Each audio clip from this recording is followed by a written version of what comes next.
Good evening and welcome to our regular City Council meeting for January 13th, it being 5:30. I would like to call this meeting to order. I would first like to call Mr. Gary Gillis and Miss Terry Gambetti forward to lead us in the pledge. Please all rise, please.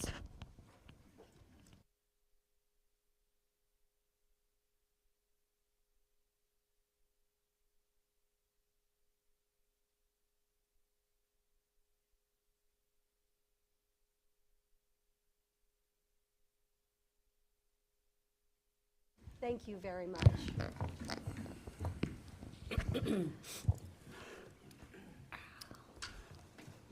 Madam Clerk, call the roll, please. It's good to be back, isn't it? It is wonderful to be back. Happy New Year, everyone.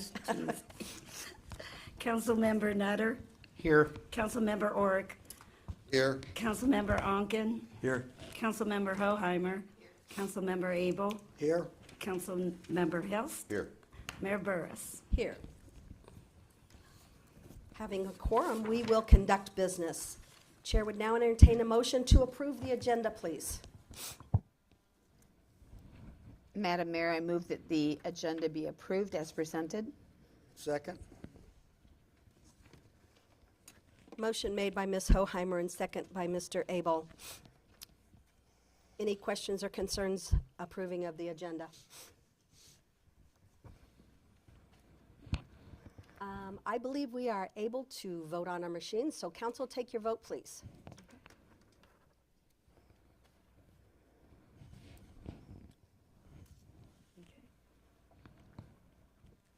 Motion passes 7-0.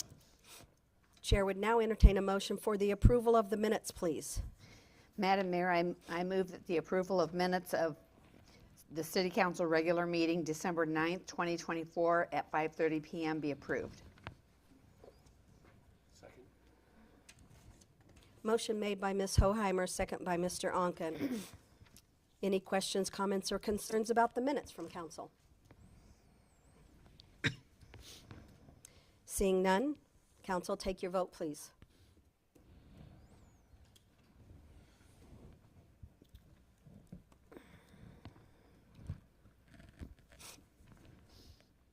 Motion passes 7-0. Before we get to public input, I want to apologize. I am getting over a cold, so if my voice breaks up, please excuse me, and I'll try to speak up. We have now come down to item 5, which is our public input. Anybody wishing to have their voice heard, please come to the podium, along with stating your name. There's one thing I do want to mention before Mr. Johnson, you get going. Make sure the mic is on, and you'll see a new form up there. You understand that you have 5 minutes. We try not to interrupt for any reason. And if you have any kind of a question, please put your name and phone number and email on here in the topic, and we will make sure that the city manager, Mr. Dossi, gets it all and answers your questions. Okay. Thank you. Yep. Well, I can't cover up my notes. So yeah, good evening, Matthew Johnson. Happy New evening. Year, everyone. Just obviously with a new year comes new opportunities, new challenges and whatnot. In regards to the agenda tonight, I see we're jumping right into executive session, like right after this, or after consent agenda. I hope that's not a new norm moving into 2025, but if it is, it is. In regards to that session, it looks like you're going to set the sale price for land, and you know, the property in question isn't the issue. I think what historically the city has not done a good job in selling city-owned assets and city-owned property for what I would consider fair market value. We sold the one over here. I was pretty outspoken about that last year in regards to the $1. Let's not kick off 2025 and sell this property, whatever it is, for $1, please. Let's try and start the year off good and in the green, and then use that money wisely throughout the year. In regards to the budget, obviously, we'll be coming up on budget season. I know I've been outspoken in the past about luxury items, so as that budget starts getting circulated through your desks and stuff, please be mindful of luxury items. You know, and I know the next question always, Matt, what's a luxury item? If those are those Ford F-150s for $65,000, $70,000, you know, you can always go buy a used vehicle a lot cheaper. A lot of dealers have program vehicles with slightly used hours and miles that are more beneficial from a budgetary standpoint. But also in regards to the budget, obviously the fiscal year will be up. When you approve a new budget, that means that a new audit will be done, but yet we're behind on audits. I think we're still behind audits by 2. This one will add a 3rd one, so I think it's important to at least start having those discussions sooner rather than later to get a couple of those closed out so we can get on a proper timely schedule in regards to audits. And then finally, one last thing, I think there's an outstanding question that has to be answered, and I'll be more than happy to fill this out and hand it in. But in regards to the Ludicron property, the $14 million stuff, from a legal standpoint, the city doesn't actually own that yet. It still has to go through a couple, what is it, loans that the city's got to get. It's got to be approved by the council. But then yet last year, the city asked to and have approved a survey. You know, and I think from a legal standpoint, how is that even possible? That is there a letter of intent associated with this sale? Because how can somebody go on to a property they don't legally own and start mapping out what they want to do with the property? I couldn't do that as a resident, you know, with the empty lot just right around the corner from me. I can't just go start, you know, building a foundation just because I want to buy it in the future. So I think that's a question that I think needs to be answered here at some point. And like I said, I'll be happy to fill this out and submit it. But other than that, I wish everyone well. Be safe, be present, and let's just make sound decisions for the good of the community. Thank you. Anyone else wishing to hear their voice be heard?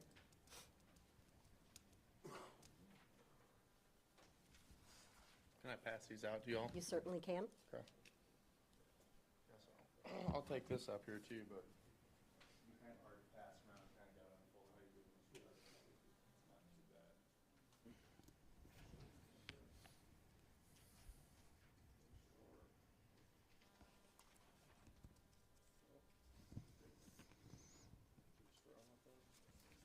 Thank you, Jake.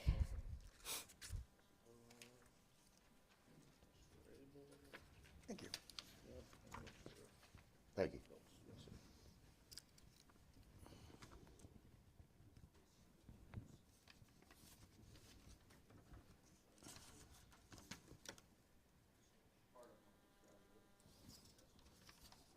George, can you give me the paper? All right, Make sure that the mic is still on. it's green. Okay. Yep. So Jacob Force, Force Masonry Construction, Force Basements, 711 North 2nd Street, Pekin. I wanted to bring some concerns I have with me here. So I'm writing to express my growing frustrations and concern with the city and the ZBA board treatment of small business owners, and to call attention to the continual obstacles placed in the way of my business's development as well as others' development. As a committed business owner in Pekin, I am deeply concerned that the city's leadership, including certain members of the Zoning Board of Appeals, seems more interested in creating barriers than fostering a climate where local businesses can succeed, such as stating things like financial hardships of business owners is not their problem.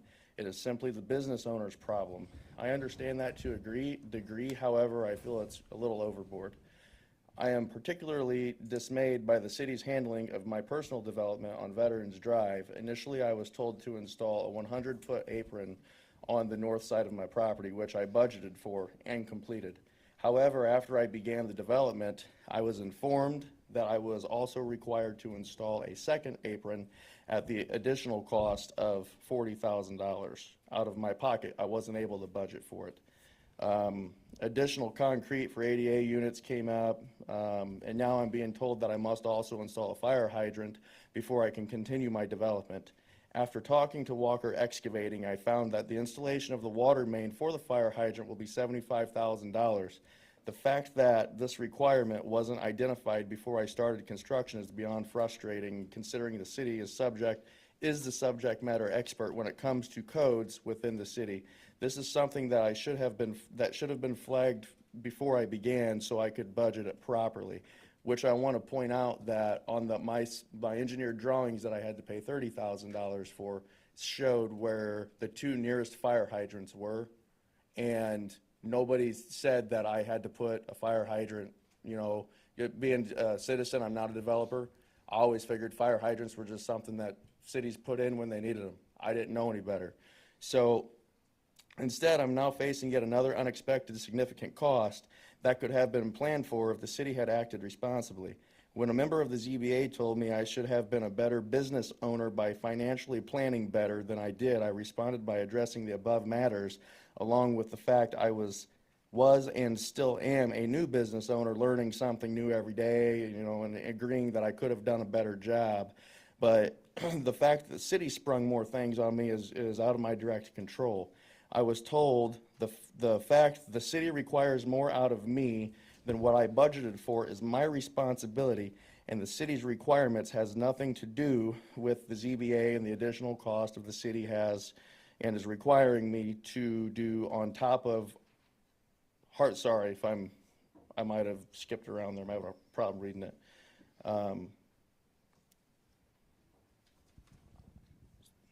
Basically what I'm trying to say is a member of the ZBA, the 2 times I've been into the ZBA, talks about financial hardship this and financial hardship that. Says it's not their problem, but it is the problem. It's the city's problem.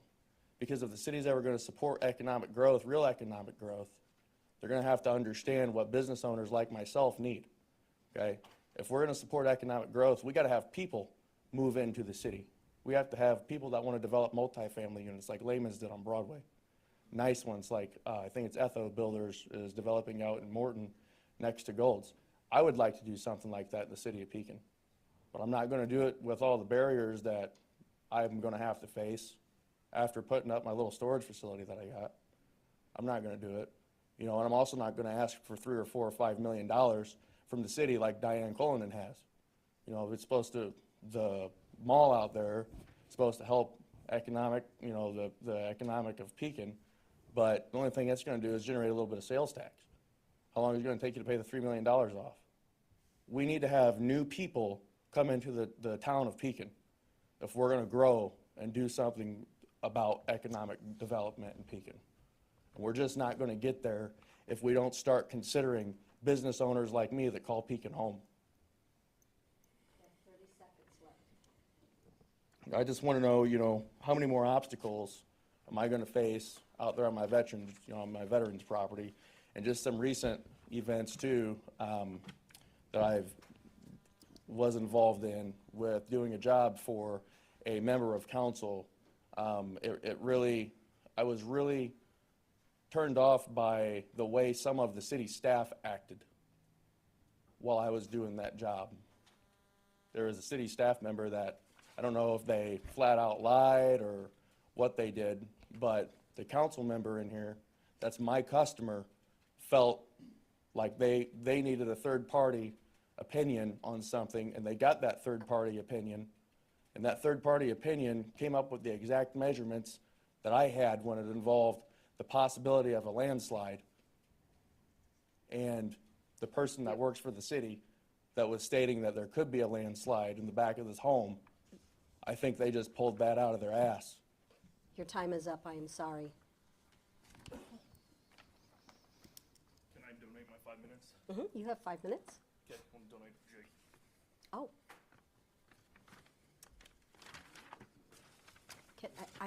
I wasn't sure what he was meaning. I thought,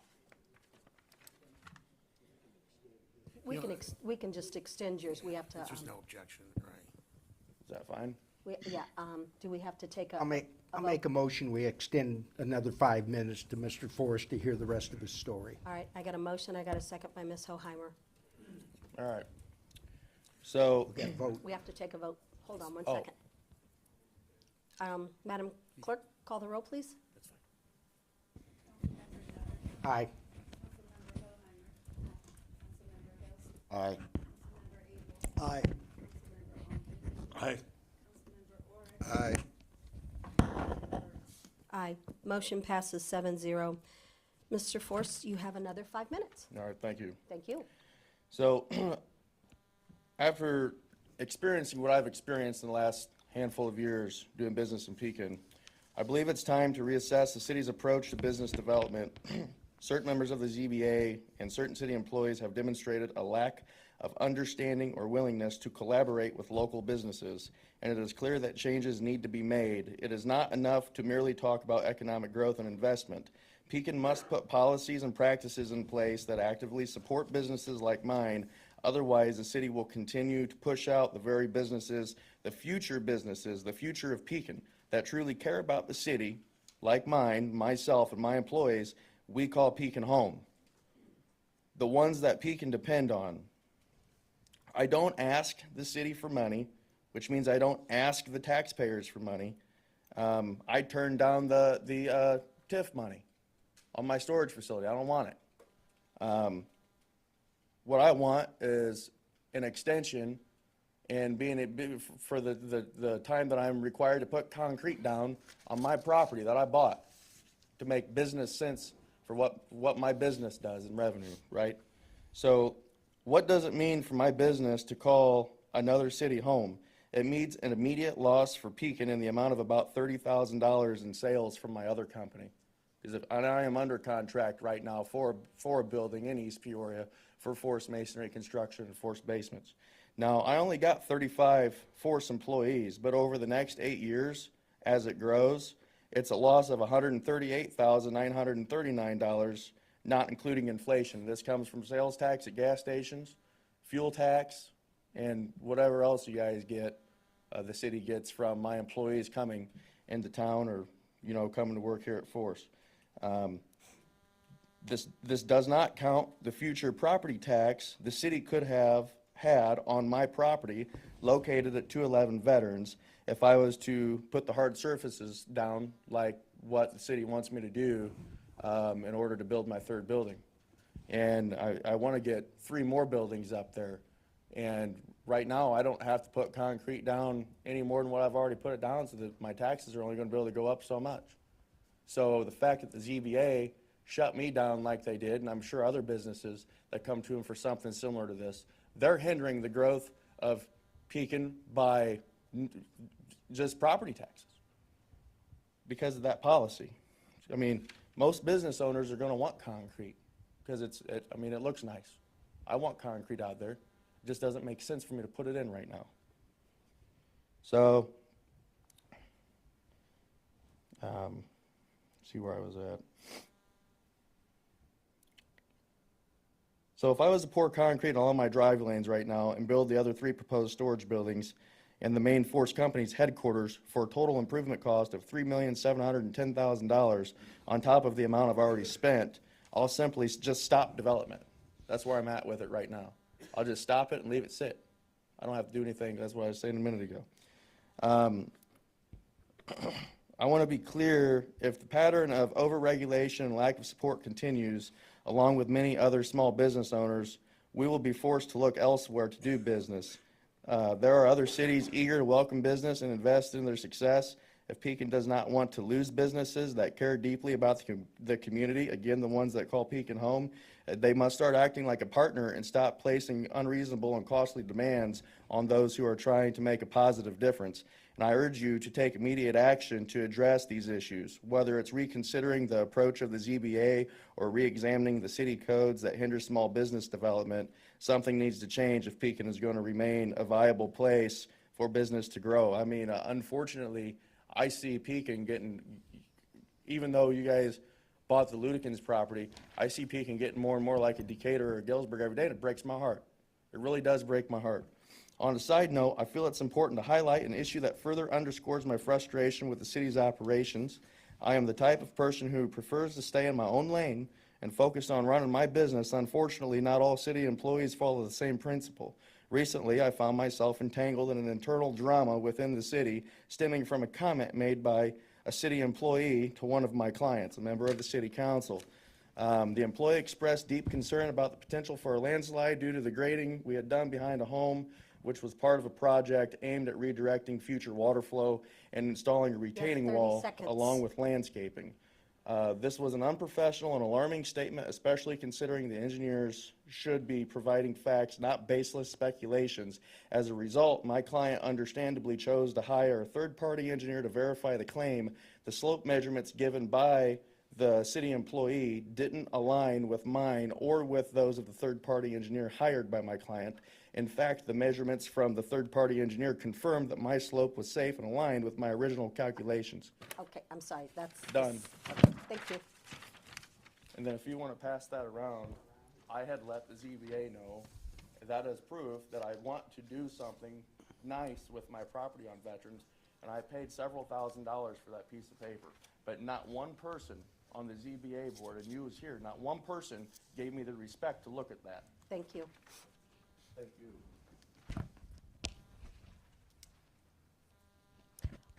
Anyone else from the public wishing to have their voice be heard?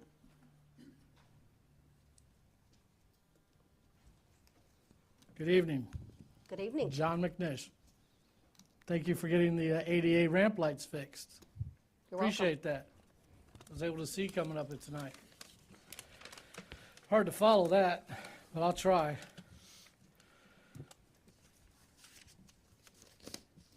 Since council members Abel, Hoheimer, Onken, and Nutter, along with Mayor Burris, cut public input, I must be quick. Hopefully I can get through all of this in 5 minutes. Could you imagine me asking for more time? Hell, I can't even get you guys to answer emails. Mr. Onken, you were absent from the last council meeting. The public was relying on you to vote yes on a resolution 8.6, initiating a public question for advisory referendum concerning the 1% grocery tax. Since you were absent and didn't call in, that resolution failed 3-3, with your cohorts of Abel, Burris, and Hoheimer voting no. They didn't want the public's input on the 1% tax. Is that your stance? The public believes you were directed to miss the meeting or call in just so you wouldn't have a negative impact on your upcoming campaign. For the record, Councilman, how would you have voted? Yes for the people's voice or no against the people? You don't have to answer now. You probably won't answer anyway. Remember that since Mayor Burris has come to office, she has raised taxes and fees on the people with the help of Abel, Hoheimer, and Onken. Here are some examples of how they made it more expensive for the people of Pekin. Passing a resolution that allows Tazewell County to destroy downtown historical buildings and leaving the area looking like third world country. Passing resolutions that create TIF districts that essentially steal money from police and fire pensions. For pet projects, let's not forget these pensions are currently behind to the tune of 60 to 80 million. No one really knows that cost. They also passed a resolution that allows city staff to purchase property for expansion without knowing the true cost of the remodeling. Passed a resolution to quiet the public and reduce public input to 5 minutes. Passed a resolution to implement the utility tax, resolution to increase residents' wastewater rates, increased resident solid rates. They voted down a resolution that would put home rule on the November ballot. They approved an unbalanced budget with a huge deficit between 3 to 11 million. Agreed with and come to terms to finance a move of the homeless from the Downtown Outreach Initiative to the Salvation Army, taking the burden of homelessness from the downtown businesses to the residents of the South Side. Voted in a resolution to increase property taxes. Voted in to establish a grocery tax that was eliminated at the state level soon. Continues to make land purchases at severely high cost. Lunigan's, the funeral home, while they can't even care for City Hall, as it took them 7 months to repair the ADA lighting ramp. We're still behind on audits.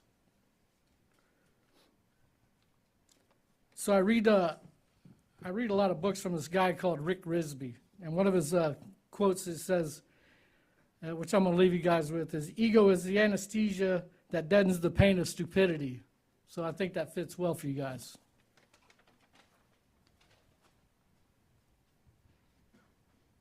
Anyone else wishing to have their voice heard?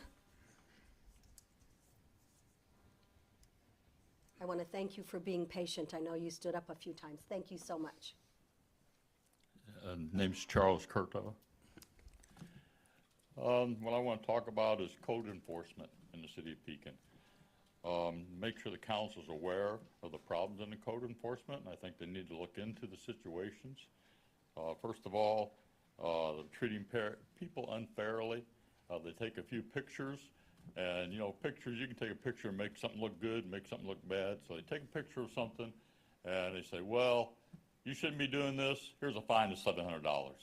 Or here's, you know what, you can't really, there's garbage in your yard. They don't ask the reason, they don't talk to you. Here's a fine, $2,000. Anyway, I really think in the back of my mind, even though they say they're not, I think they're wanting people to tear down houses. The two houses I'm talking about, they would like them, both of them torn down. I know the one they said that they're in the process of tearing it down, as far as legally. And this is really a nice house, but they got some pictures, just like I said, and they're just basically saying that it's a trashy house because before I bought it, they had problems with people living in the backyard in tents and things like that. It has nothing to do with me. When I bought the property, I went to the title company, had a clean title and everything, but that doesn't matter to them. You know, over the years, I fixed up a lot of houses in the city of Pekin, brought a lot of extra tax money into the town. No more. I would not buy another house. I shouldn't have bought the last two in the city of Pekin. I'll go out of town and buy them just because of code enforcement. You know, when I hire an electrician, a licensed electrician, they come over and they put a new service on a building, they file it for a permit, get the permit, get it all in, and then the code enforcement people show up and say, we're not going to approve it because we don't want you to take and do anything in the house. There's problems with that when I pay $3,500 to have somebody do something and can't even get the electricity turned on. And then they call Ameren and say, don't turn it on. And then they call the water company and say, don't turn on the water to this property also. And then the garbage department comes by and they don't pick up my garbage. And I ask them why, and they say, well, because this house has problems, we're not going to pick up your garbage. So I say, well, then don't charge me. No, you still get charged. That has nothing to do with it. I mean, that's major problems in town. Who would stay in a place that people get treated like that? Anyway, I just think that, like I said before, I just think that there's certain places they want torn down. They don't want to work with the people. I think somebody needs to check into that department. I think it has major problems when they can charge people ungodly amounts. Thank you. Thank you.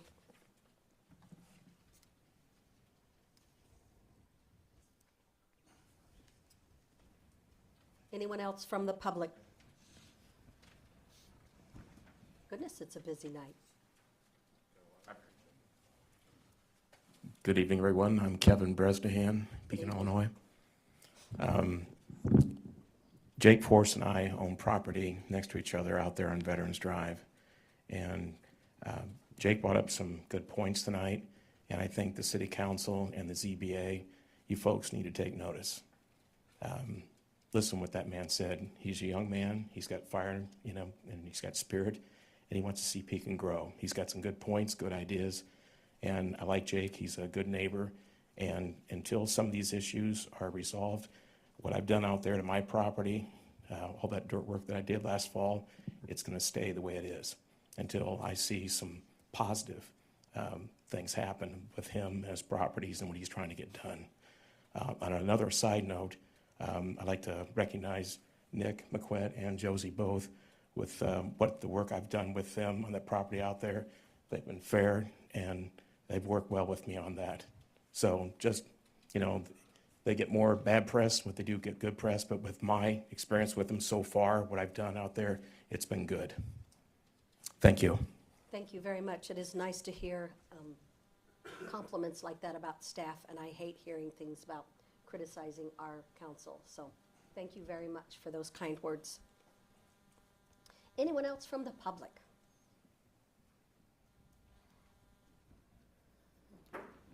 Seeing none, public comment input is now closed. I've now come down to item 6, which is, pardon me? one right here. I raised my hand. Oh, I am so sorry. I apologize. Not a problem. It's hard to see me all the way back there. I'm a taxpayer. We got us a full house tonight. I just wanted to get this gentleman's name up here, Mr. Nutter. I'm a taxpayer and the We need your name. taxpayer. I'm not giving my name. I'm a taxpayer I in don't know if Pekin, we can Illinois do for that. years. Mr. Vaselli, can we? We can't. All right, Mr. Taxpayer.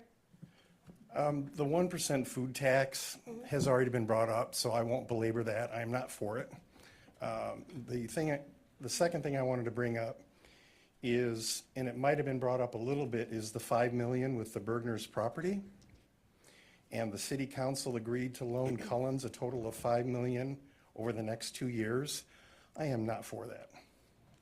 I'm the taxpayer and I don't give you permission to do that. This 5 million on top of the 2 million they still owe taxpayers from a loan a few years ago at 5% interest. I'm encouraging you to see if you can come up with a different financial plan out there rather than, I mean, they should go get their own loan, but that's just this taxpayer, my opinion. Thank you for your time. Thank you.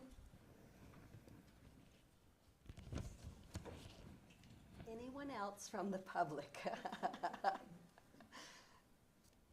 All right.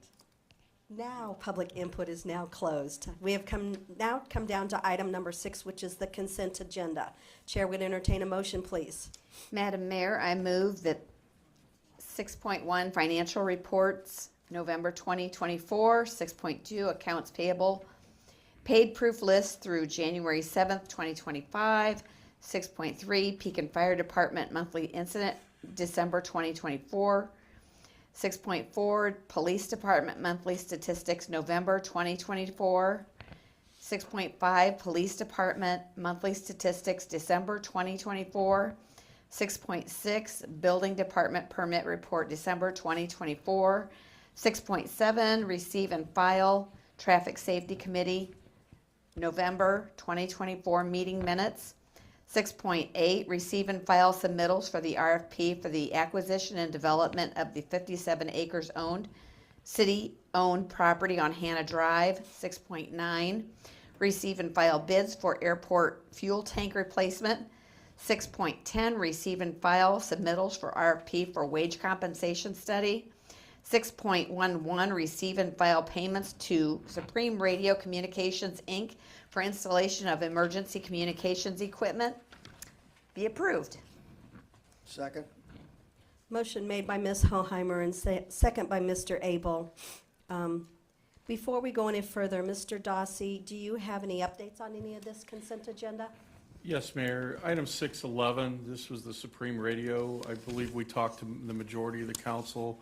I think Mr. Hills, we were not able to speak to about this, but this was a emergency purchase of the radios. This goes back to the radio system for public safety that began failing on the police side during the summer, and they had to switch over the police departments.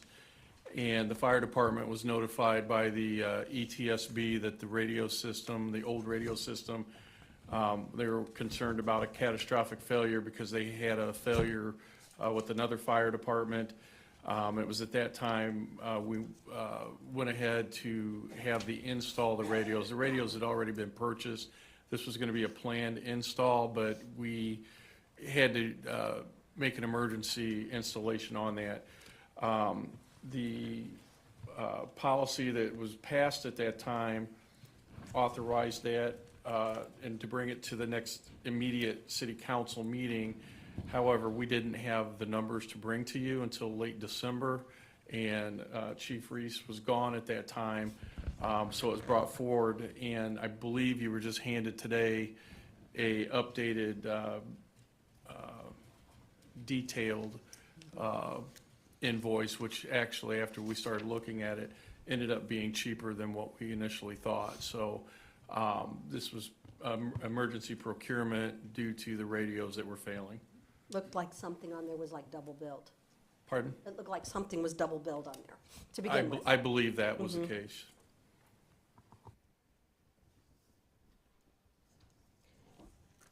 Any comments, questions, or concerns about the consent agenda and the update from Mr. Dossi from council? I've got one. I'd like to make a request to pull 6.2, the account payable report off, and put that at the end of new business so that we can vote on that separately. The end of new business, which would be 9.9. Correct.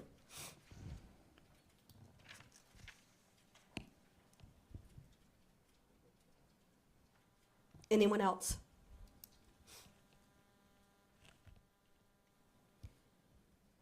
Seeing none, council, take your vote, please.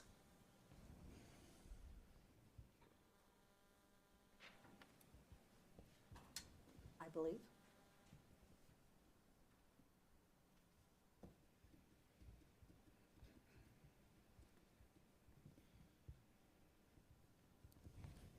There we go.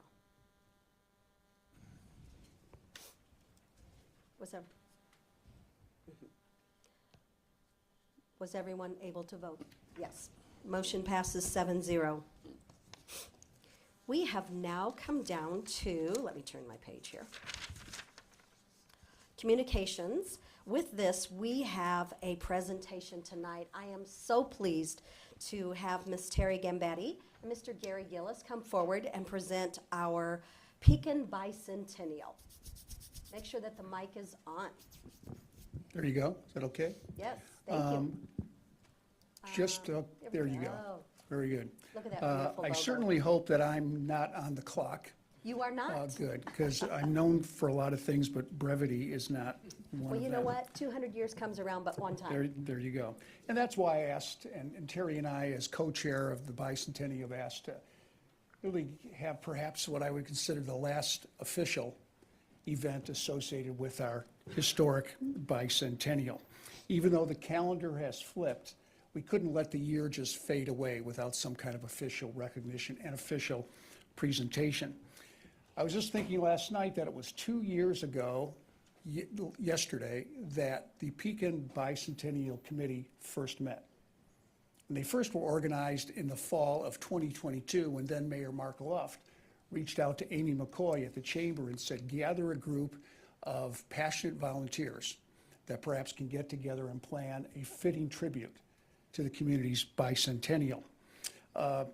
We first met and sat down, and what was interesting, we recognized immediately that you couldn't recognize this event with one celebration. It would have to be a series of them. We realized we didn't have the resources or the creativity or the collective energy to put on a party ourselves, so we decided we would invite the community to participate. And it was up to you to whatever you wanted to do, whatever celebration you wanted to have, whatever story and history you wanted to share with the community, you were invited to be part of it. We realized at the same time that this event here would be multiple events at multiple venues and participating with multiple generations. And it would be a two-pronged approach. One would be a celebration of living and growing up in Pekin, Illinois. The other would be an observation of its history and the stories that comprise it. So I'm going to ask my good friend and fellow co-chair to give you a little bit of a background of the events that we had that populated 2024. Thank you. Thanks, Gary. So we celebrated our 200th birthday and with many, many, many cool events, and they were all put on by our community. The kickoff in January was pretty spectacular. It was the State of the City address, and it was all-encompassing information given at a luncheon, well-received, very well-received, and very well-attended.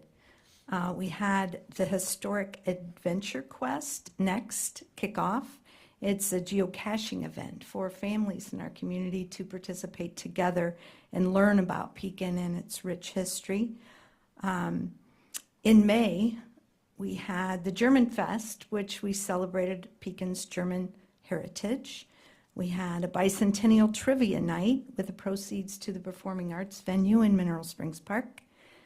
Pekin Civic Bicentennial Chorus was enjoyed by about 2,000 fans. It was great. In June, Pekin Main Street hosted the Downtown Street Fair. It was modeled after the 1824 Street Fair. It's pretty fun. Big shout out to Vicki Barker and Colette Willoughby for stepping up to bat there. The day began with the Veterans Parade, which was heartwarming. Thank you to Keith McKeever for putting that together. We mounted plaques on 25 downtown buildings, and they have QR codes. If you haven't seen them, you'll want to, maybe not today, maybe when it gets a little warmer. It tells of those buildings' rich history and some really interesting facts. In July, Roger Brotherton hosted the Pekin Museum's tour in his old Franklin School building. We opened the time capsule, that was pretty neat, at City Hall. Pekin Park Foundation, hosted the Celebration Day in Mineral Springs Park. Artistic Community Theater had a play titled Journey into the Veil, which was phenomenal, put on by hammy people in our community. September, the Marigold Festival, Rockin' the Bicentennial, had many new awesome activities for the celebration. In October, Pekin Pavers. This was really neat. High school actors portrayed the Pekinites that paved our way to where we got to today. It was at Lakeside Mausoleum. Dirksen Center hosted a book reading. December, we celebrated 200-year birthday at Christmas on Court, downtown. Celebrating the bicentennial at Friends in Harmony took place. It was amazing performers, very talented. Thank you to them and to Debbie Mahoney for helping us. An activity book written and illustrated by PCHS high school students was distributed to all K-8 kids in our entire community. We have this spectacular book too, which if you haven't seen it, you need to grab one at City Hall or at the library. We have some left. Actually, the centerfold is the picture of the city councilman. And I'm going to hand it back over to Gary for a minute. Thank you. Well, besides celebration, the one thing I heard from a lot of people throughout the year was, I want to learn more Pekin history. So I wanted to quantify for you a little bit of the number of events and things that we had and postings that we had that celebrated the Pekin story. The biggest one, and you could find it very easily by going to PekinBicentennial.com. Chris Deverman did a great job, populated it with a lot of history stories as well as a lot of pictures. I would encourage you to go to it at any time. It's something that will last a lifetime. Jared Olar, who's the resident historian, no one can match his knowledge of history. I asked him to share the things he did because I knew he had a very busy year, and he was really the driving force behind the bicentennial book. He had 74 from the history room weblog posts. He had 9 hometown voice local history columns. He had 11 Pekin Library local history room projects at the library. He had 12 Pekin Library community outreach programs.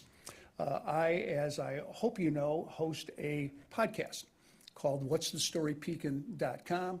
By the way, contrary to what some of my medallion hunt detractors think, I do not get compensated for that. But that premiered actually in April of 2022. The goal last year was to have a number of podcasts dedicated to Pekin history. I had 32 podcasts dedicated to what I call the Pekin story. We also teamed up with teachers from Edison Junior High, Joanna Carroll and Laura Beeler. We worked together to put on what we refer to as bicentennial bites. There are 10 of them in What's the Story Pekin. Working with Shannon Sandoval and her communications class at Bradley University, we were able to craft little 1 to 2 minute narratives of Pekin history. And they were put on and narrated by children of our community as young as 3rd grade. What is really cool about that is imagine at our 225th anniversary, our 250th, those children will likely be able to go back and entertain their grandchildren with the Pekin story that they shared. And it's a story that I know none of them will ever forget.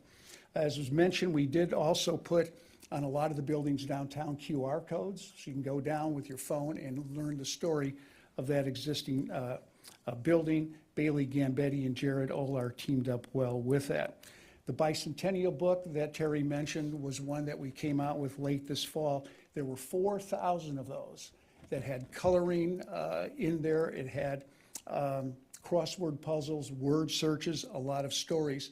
4,000 distributed to all the children of District 108, Market Heights Grade School, Georgetown, Rankin, South Pekin, Good Shepherd, and St. Joe's. So a lot of children also learned a lot about their community's past. There is a book that's in production by the Dirksen Center called Everett McKinley Dirksen, a gardener, a baker, a national law maker. And of course, Terry mentioned the book that we're very proud of. A lot of work went into it, a lot of debate of the construction of it. We went with a soft bound and with the goal of being able to sell it to the community for $20 a piece. We didn't want to overprice it for anybody, and anybody could have it. Today, Len Ely, Superintendent of District 108, picked up 22 of them, and one will be in every school and every building in District 108. And lastly, the one thing we wanted to do was finish the bicentennial with some permanence. It's a historic event, so why not create some history ourselves? And there are a few things that we did. One was we brought out and brought forward the hometown voice. So Pekin now, after years of missing the regularity, the Pekin Daily Times has a monthly free issue with Pekin stories. That was brought to us by one of our members, Susan Rainierson, who knew the person that created that magazine out of Chillicothe. It was the Chillicothe Voice, and we now have that, and that's a gift of the bicentennial back to the community, and we hope it lasts many years as long as people support it. We also have the website, as I mentioned. The time capsule will be something that is put there for a future generation to consider. The performing arts venue out at Mineral Springs Park, even though it will have a formal dedication in April, to me, it is a 2024 bicentennial project that was grassroots and supported by the community. And finally, the bicentennial book. Lastly, I'd like Terry to recognize the dedicated folks, the volunteers that comprised our committee that made this celebration possible. Terry. As you see these great people of Pekin, please tell them thanks for all their hard work and dedication to the cause. Leonard Ely, Bailey Gambetti, Susan Cook, Shannon Sandoval, Tiffany White, Carol Davis, Rich Kriegsman, Heather Robertson, Amy McCoy, Jared Olar, Susan Rainierson, Kendra McDaniels, Monica Campbell, Chris Deverman. Once again, he is an amazing, dedicated man who gives so much back to Pekin. Chris Dunn, Lindsay Jameson, Maureen Naughton, Danielle Owens, and Joshua Ray.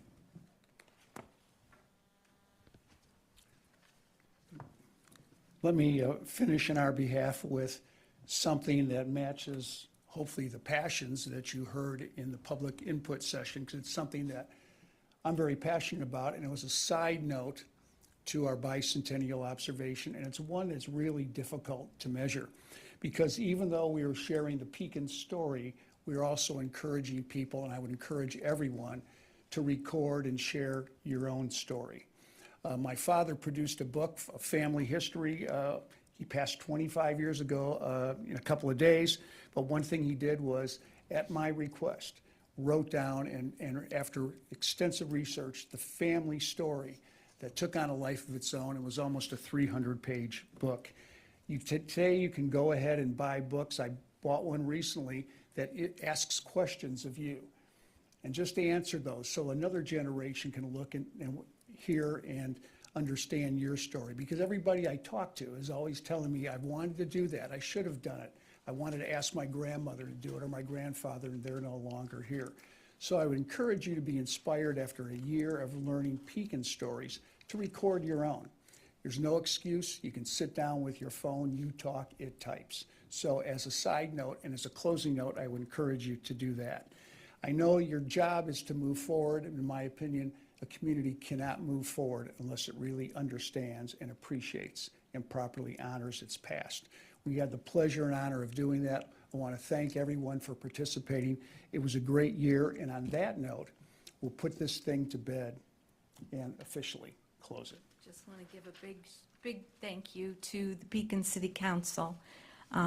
You guys are so helpful and kind. The administration, staff, always supportive, helpful, kind in whatever our needs may be. Pekin Chamber of Commerce, the businesses, and just our outright community support of the 200-year birthday. Thank you.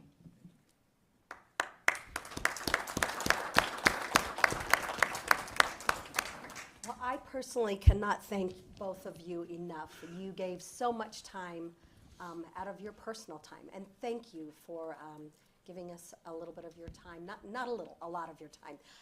I have to personally say, I am so proud to say that I have been the mayor, and this council was with me when our city celebrated 200 years. So thank you for everything that you did do. I do want to mention real quickly, just today I found out January 28th at 7 a.m. in the morning, you two will be notified. We are going to have the State of the City address, and we are going to be given a proclamation on the bicentennial from our Congressman, Mr. Darren LaHood. It will be at the Pekin Library, and like I said, 7 a.m. in the morning. So thank you. Thanks. Mark your calendars.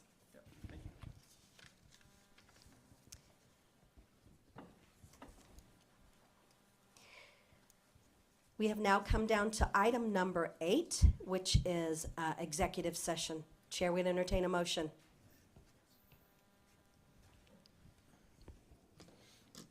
Madam Mayor, I make a motion that we move into executive session, 5LCS 120/2C6, the setting of a price for sale or lease of property owned by the public body.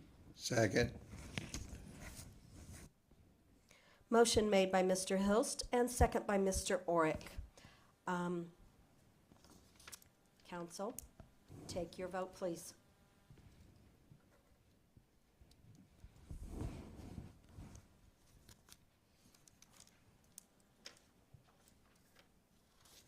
Motion passes 7-0. Do we need to take a break before we go into executive? No. We are now in executive at 6:24 p.m.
says it takes Oh, okay.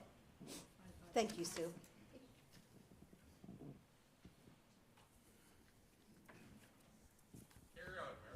Thank you so much. We have now come back to our regular council meeting. We are under item 9, new business.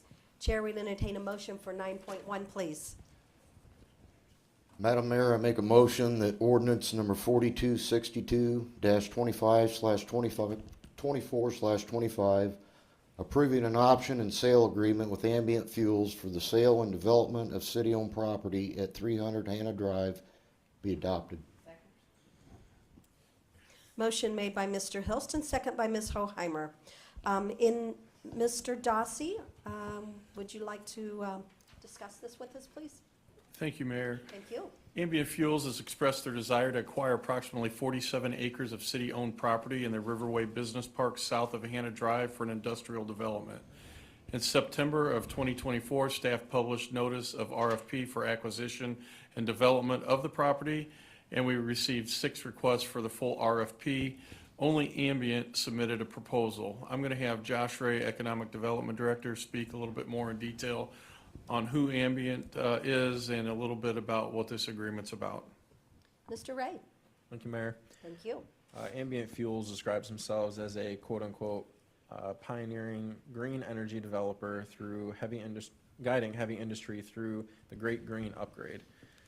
So for this project, they intend to utilize products that are used in the manufacturing of methanol at a lower carbon footprint than the traditional plant would be. So they are not themselves the operating, energy manufacturer. They work with technology partners to deliver those kind of green solutions to those manufacturing processes. And if you would like, Ambient is on the line. Emily Wolf with them and her team can speak to that further. Welcome.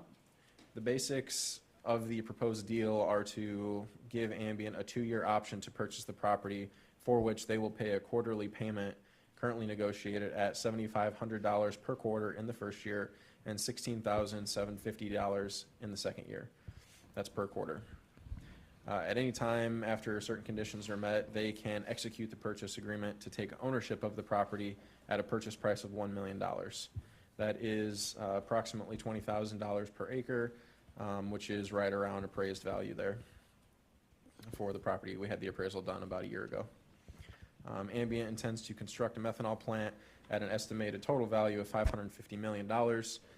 It is, always remains to be seen what will actually be assessed by the assessor. A portion of that is likely to be equipment that is not taxable, so we'll talk about some of those assumptions later. In addition, Ambient is going to be seeking development incentives through the TIF district, the enterprise zone, et cetera, for their development costs, not including the property acquisition. So they're not going to pay us the $1 million and then we rebate that back to them. That would be excluded.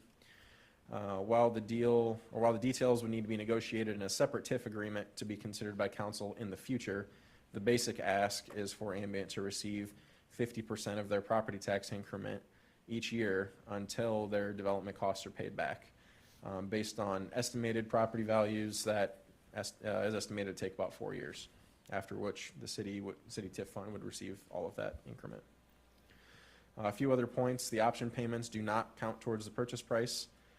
Ambient is going to propose 10 acres to be retained by the city with reasonable access to public right-of-way, so the city will subdivide that and have that 10 acres retained for another development or business.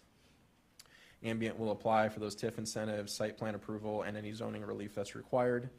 And once the option is executed, Ambient has 18 months to obtain a building permit, and then 36 months thereafter to finish their development. This is a very large project. It will take a lot of time to build and construct, so 36 months seemed reasonable to staff. One special note we want to make about carbon dioxide. Ambient's mission is to provide green solutions to hydrocarbon industries.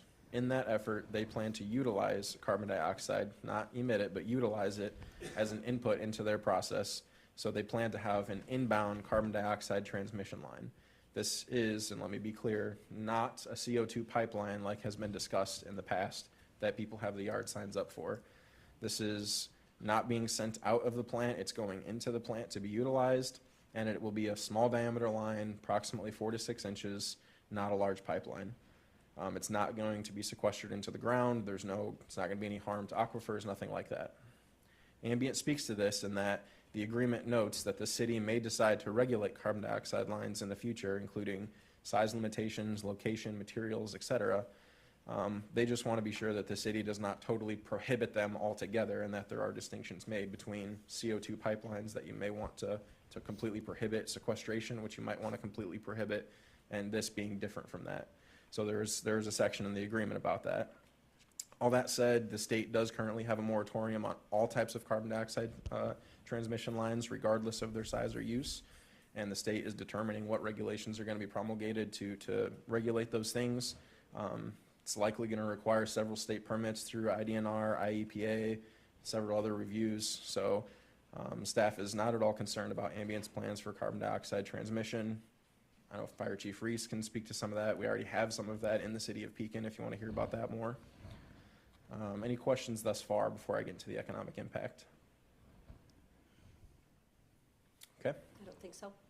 So based on the estimated property value of $550 million post-development, staff estimates the annual real estate tax revenue of $16.5 million that would be paid into the Southern Industrial Park TIF District Fund. Again, even if it's half of that, because even if half of it is only assessed as taxable property, that's still $8.25 million of new real estate tax revenue. When the city's TIF ends, we are expected to retain approximately 10% of that. The rest of it then goes out to the other taxing bodies. Even while the TIF district is in place, the city does in this TIF district declare a surplus each year of 25%, I believe it is, 20 or 25%. That is then redistributed to the other taxing bodies. So they will see a portion of this growth as soon as it hits the books, and more so after the TIF is over. Ambient will also likely be a significant utility user, likely to max out the $250,000 cap on utility taxes. Note that if all development timelines are utilized to their full extent, the site will not be fully developed for 6.5 years. So it's a long-term development, it's a big project, and if they take the full 2-year option, the full 18 months to get a permit, then 3 years thereafter to finish, it'll be a while before this hits the books. Or it could be in 6 months, that they start working on it. It really depends on their due diligence. In addition to tax revenue, Ambient estimates this location will employ 25 full-time permanent jobs, as well as the 50 to 100 temporary jobs during development and construction. And one additional benefit that I wanted to note is that the installation of the electric infrastructure for this project will likely reduce the cost and time to market for other prospective industrial businesses in the future. The Riverway Business Park is already a highly desirable location. In the entire greater Peoria region, it's maybe the best sites that we have for industrial development. Chris Eddy and I talk about it all the time. It's got good infrastructure right there, and this will only enhance that, making it more desirable. Next steps, if this is approved, are that the city and Ambient will execute the 2-year option, and Ambient will begin their due diligence. The city will need to consider a TIF agreement in the future. Again, this is not the final approval tonight. This is just for the option. So the TIF agreement would be considered in the future. Any zoning requests would be considered in the future. Site plan, subdivision, all of that are future approvals that will go through their normal processes. If the city were not to approve any of those, Ambient would be able to terminate the option, and it will be as if nothing happened. So if you all, for whatever reason, decide that the site plan is not good and we can't work it out, then everybody just walks away. It's a little time wasted, but that's okay. That option is still available to the city. So for recommendation, staff believes this project is financially beneficial to the city, economically positive to the community, and fits the land use of the area. Staff recommends approval of this option and sale agreement. Again, Ambient is on the line if you have questions for them. Thank you. Mr. Dossier, are you finished as well? Council, any questions or comments? I have one, if you would please. Mr. Nutter? To those citizens that sent emails and everything, and you know who you are, haven't had a chance to dive into all the questions you asked, but keep in mind, this is just for the purchase option. The questions were good and opened some eyes, but as we move through this, I think all those questions will be addressed. Can't answer them today because we don't know. So appreciate the questions, appreciate the concerns, and we'll move forward with this. Thank you. Mr. Orick? Yes. Is Ambient the sales broker, or are they going to be the actual developer and owner of this property and factory? Emily, could you speak a little bit to your relationship with your technology partners and how that kind of works? Yes, Ambient Fuels is not the broker. It will be the owner and operator of the facility.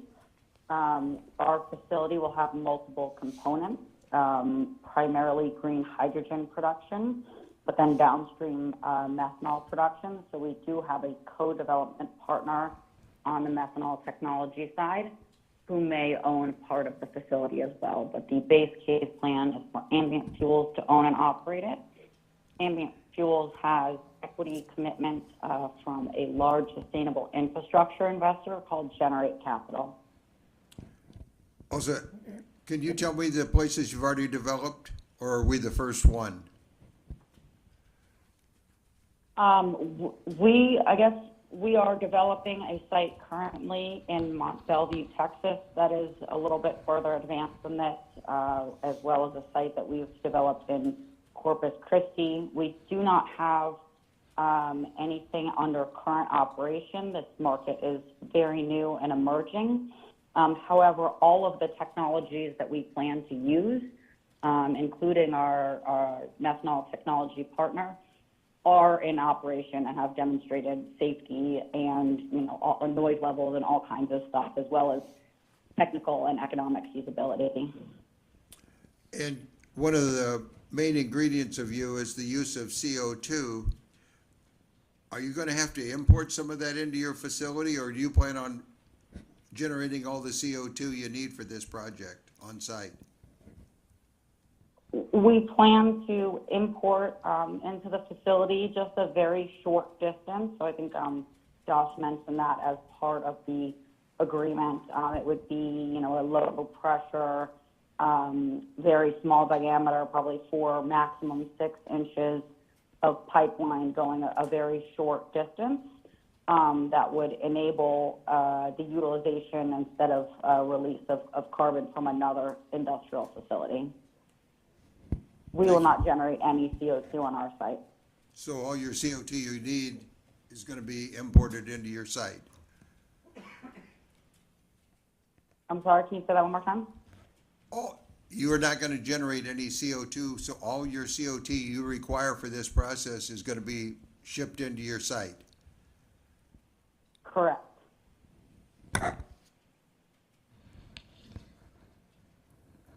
My question is, I guess, Ms. Hoheimer. is towards Nick. This is light industrial.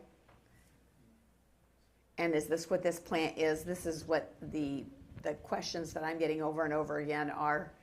This is, more than light industrial, and this is what our Riverway Park is supposed to be, is light industrial, and this is not. And at the end of last year, the council voted to rezone that property to Right. I2 general industrial. yes, okay, just appreciate it.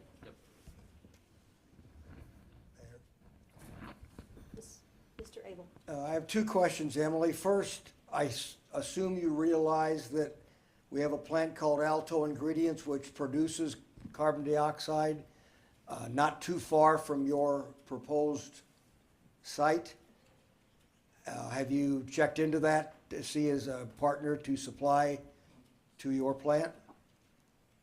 Yes, we have. We are well aware of and have a good relationship with Alto, and just for their confidentiality, won't comment any further on whether or not they would be the source. Okay, and my last question, I've had people ask, you say 25 permanent jobs. What are we talking, a salary range? Can you disclose that? Gosh, I am not the operations person, and so I don't want to say the wrong thing. It is, I don't know if it's something that I disclosed in our application, but they would be, high paying above kind of national average for the types of roles. They'd be operators, maintenance. You can say head of type household roles. jobs then? Yes. Okay, Thank you.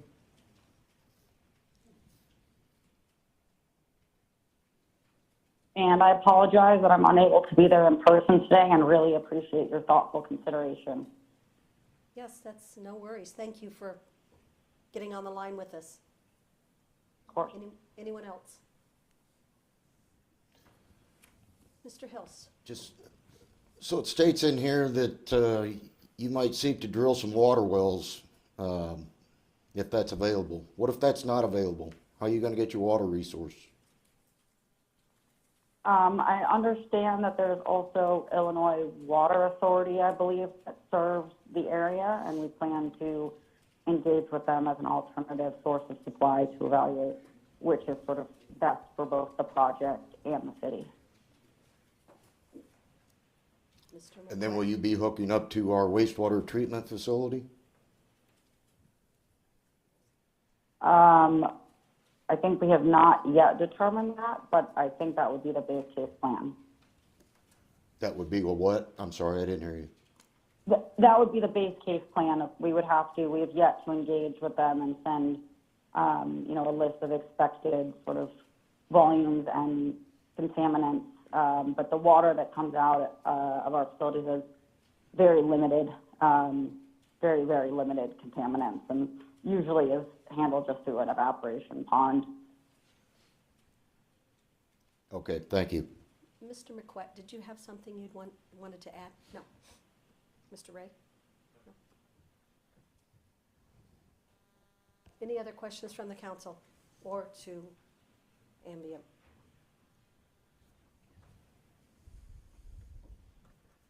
Council, take your vote, please.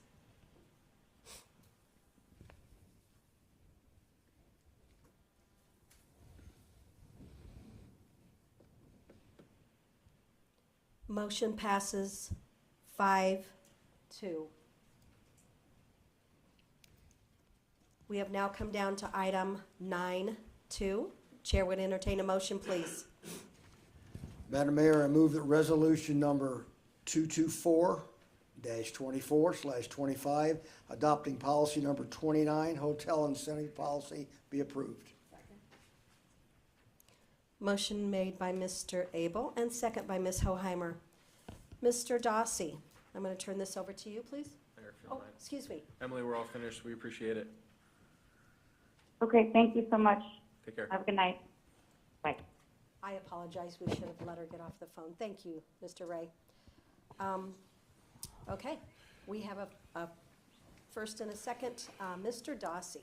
Thank you, Mayor. I'm going to have Josh, now that he's back at his seat, go ahead and present this. And I believe we have Cindy here that is going to be available for any questions or discussion. We do. I'm going to ask Cindy if she would come to the podium just in case there's a question or two. Thank you so much, Cindy. She's with Tourism. Yes, Tourism Commission. Mr. Ray. Thank you, Mayor. I'll defer most of this to Cindy. The Tourism Committee has been working the last couple of meetings on trying to figure out how to help the hotels bid on these larger events where they're having to deal with increased costs. There's these third-party housing authorities that are charging commissions and want rebates, driving the cost of the rooms up, and to be competitive, they're looking for a little assistance. So I'll speak to the policy a little more afterwards, but Cindy, if you wouldn't mind giving an overview of kind of what the problem is that was presented to the Tourism Committee and how we're solving it. We are asking for this through Tourism Committee, tourism dollars. As you know, it's the hotel motel tax that sponsors this Tourism Committee. That's where the money comes from. There's no such thing as sales tax. Hotels don't charge sales tax. In order to compete with East Peoria and Peoria, which have these larger events, we want to keep our room rates down so we can draw more business to Pekin. And in order to do that, we need to bid on these larger events. Third-party housing is charging rebates and commissions on every room you sell, meaning it can go anywhere from $10 to $27 a room. In order for us to keep the rate down, that's what we're asking. We proposed up to $15 on rebates to help each hotel to bid on these larger groups, is basically what it is.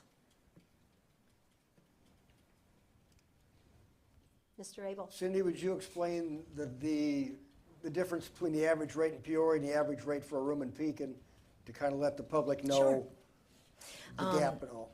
There's a larger group coming in June, for instance, a large tournament. The average rate in East Peoria and Peoria right now is $199 per night, and some of them will be higher than that.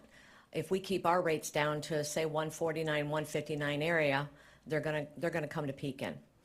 When they come to Pekin, fill our rooms, as you know, it's gonna increase the sales tax as well, because they're gonna eat here, they're gonna buy gas here, they're gonna shop here. So that's what we're trying to accomplish. Thank you.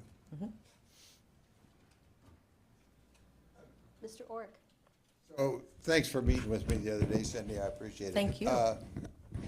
We won't have to raise our rates just for this kickback to the promoter, correct? Correct. So if they're 199, let's say we're 160, and the promoter's gonna get, we would make ours 175, so, and they're gonna raise theirs the same amount. Correct. So they're not making us go up to the same amounts that East Peoria charge. Correct. Okay. Thank you. Cindy, I have a question. Yes. Thanks for meeting the other day. Thank you. One question I did have was didn't you say that we had a group, that we lost a group for a tournament here in Pekin to another community because we did not have this like third-party situation? Our rates had to be raised in Yes. order to pay the rebate and the commission. So the majority of the people stayed in another town. Correct. Ate food in another town, bought whatever in another town, Correct. and their tournament was in Pekin. Right. If you can save $20 to $30 a room, they're going to make a drive to East Peoria, Peoria. It's not that far. Right. So, the tournaments we have here, for instance, the soccer, the golf, the junior golf, the disc golf, they all are using third-party housing now. So they're all requiring rebates on all the rooms. So instead of raising the rates, this would help us keep them the same. We have a fairly large bowling tournament here Yes. as well, too. Yeah. Yes. Okay. And golf tournaments, And golf, Yep. yeah. paintball, Keep going. softball. So when Cindy mentioned, when we were talking the other day, there's paintball tournaments out there a lot. During the year, you never hear anything about it.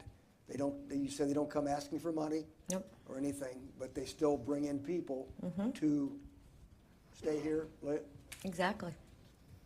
Exactly. There you go. Exactly. That brings in a lot of people. Yes, it does. So Cindy, this third party just started how long ago? Probably it's been in force for a while, but I'd say the last year and a half, it's gotten a lot of events. A lot Because more they're people are getting- going. Well, because they can give some of the money back to the event sponsor or the person putting on the event. Sure. They can make a little money, so they're going to do it. So let's say you do turn in a bid, and I'll use what is it, June? Is the June Yeah, event? June. Peoria? So you turn in a bid. There's no guarantee you get that bid, correct? There's no guarantee. So if you do get a bid, because it's competitive or whatever. Correct. How's all that advertised for Pekin? How does Pekin get the notoriety of, here's where we're going for rooms or something? Well, Through the the event- third party or the event planner? The third party and the event planner will both tell them, where exactly the rooms are available. And normally when it's a large event, like the one in June, they need 1,400 rooms. There's going to be a whole list of hotels that they can choose from. Well, when you have a whole list of hotels, what are they going to look for? They're going to look for the lowest rate. That's what they're going to look for. Okay. And thank you for meeting the other Thank day. you. So then the Peoria Area Visitors Center that we belong to, they don't play a role in this anymore? They do. I mean, they'll send us, we can bid on events through the PACVB, but a lot of times they don't require anything. They don't require a rebate or anything. But I couldn't tell you if we get every single bid. So on then we're events. almost, using them solely, we're like a non-player? Is that, they're not doing us that much good? Because we contribute a lot of money to them. Yeah, that's true. I don't know. I don't think it's as big as it used to be. Let's put it that way. I don't think they help us as much as they used to. Cindy, I think we also talked about, coupons at the desk at the hotels, giving discounts at restaurants, stores, whatever, for people that are staying there for the events. Right. So Just welcome having gifts. that. You're gonna, you're gonna advertise all the local shopping, the restaurants, et cetera. So, yeah, every little bit helps. Yep, very good. Look at all the positive stuff we were just talking about. I know. Love it. So I have a comment, and I know, Josh, I don't know, you gonna get into the details? Yeah. Okay, I'll let you do that then. All right. So I'll just quickly Thank walk you, you through the Cindy. walk you through the policy. So it basically proposes up to $15 per room per night, and that's up to, as in after they've done their commissions and everything to these third parties, they turn all of that in. And if it was only a $5 rebate, we would only pay them, $5 per room per night, up to 15. So if it's $25 they had to pay this third party housing thing, they're getting 15 from the city tourism fund. There are a couple of stipulations. The hotels cannot be in poor standing with the city in any way. So no code enforcement actions, no delinquent taxes, nothing like that to the city or the county or any other government entity.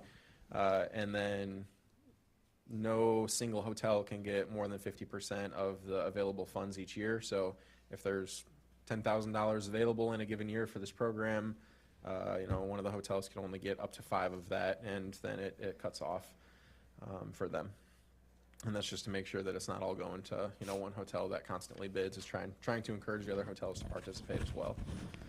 This is something we will promote to the hotel industry. So in consultation with the chamber, we'll get it out to all of them to make sure they're aware of it. Trying to think here. Josh, didn't Cindy also say it's 2 nights or more? They have to book 2 nights or more. So it's actually, where's my sheets here? I just want to read it correctly.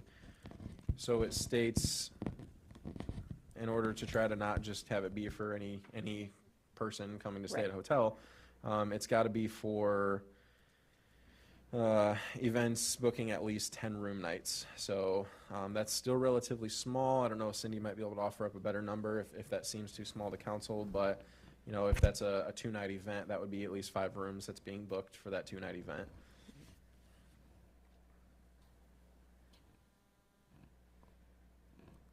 And then the process would just be that before the event, the hotel submits to the Economic Development Department documentation of the event, the bid information that they're submitting, their anticipated room charges. The director would provide them, notice of how much incentive would be available to them under the policy and what the remaining funding is at that time in the fiscal year. And then after the event, the hotel submits documentation of their actual charges, their actual costs for that third party, and an invoice for the incentive that they expect to get, as well as a W-9. And then we confirm all of that and pay it out to them. The one thing that stood out to me, and Cindy and I talked about this, was not only do you have this block of rooms that you're getting for hockey or basketball or soccer, whatever, you have grandparents that are also going to get a room. They're not going to be in that block of room. They're going to pay the full price. They're not getting any rebate. They're there to watch their grandchildren. So you've also got them coming into your town and them eating at your restaurants. So it's not just specifically the people in those rooms.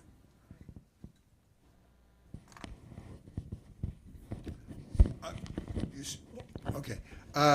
Josh, how much money is generally generated for the tourism fund each year? We expect this year to end up at around $325,000. And how are you going to determine what should go in this fund? So it won't be its own fund. It'll be in one of the budget categories.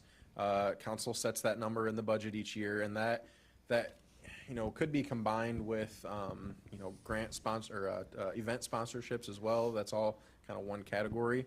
So if we get to a point where we've gotten through most of the fiscal year and a lot of those event grant dollars that we kind of expected are not being used, then those could go towards the hotel incentive program as well.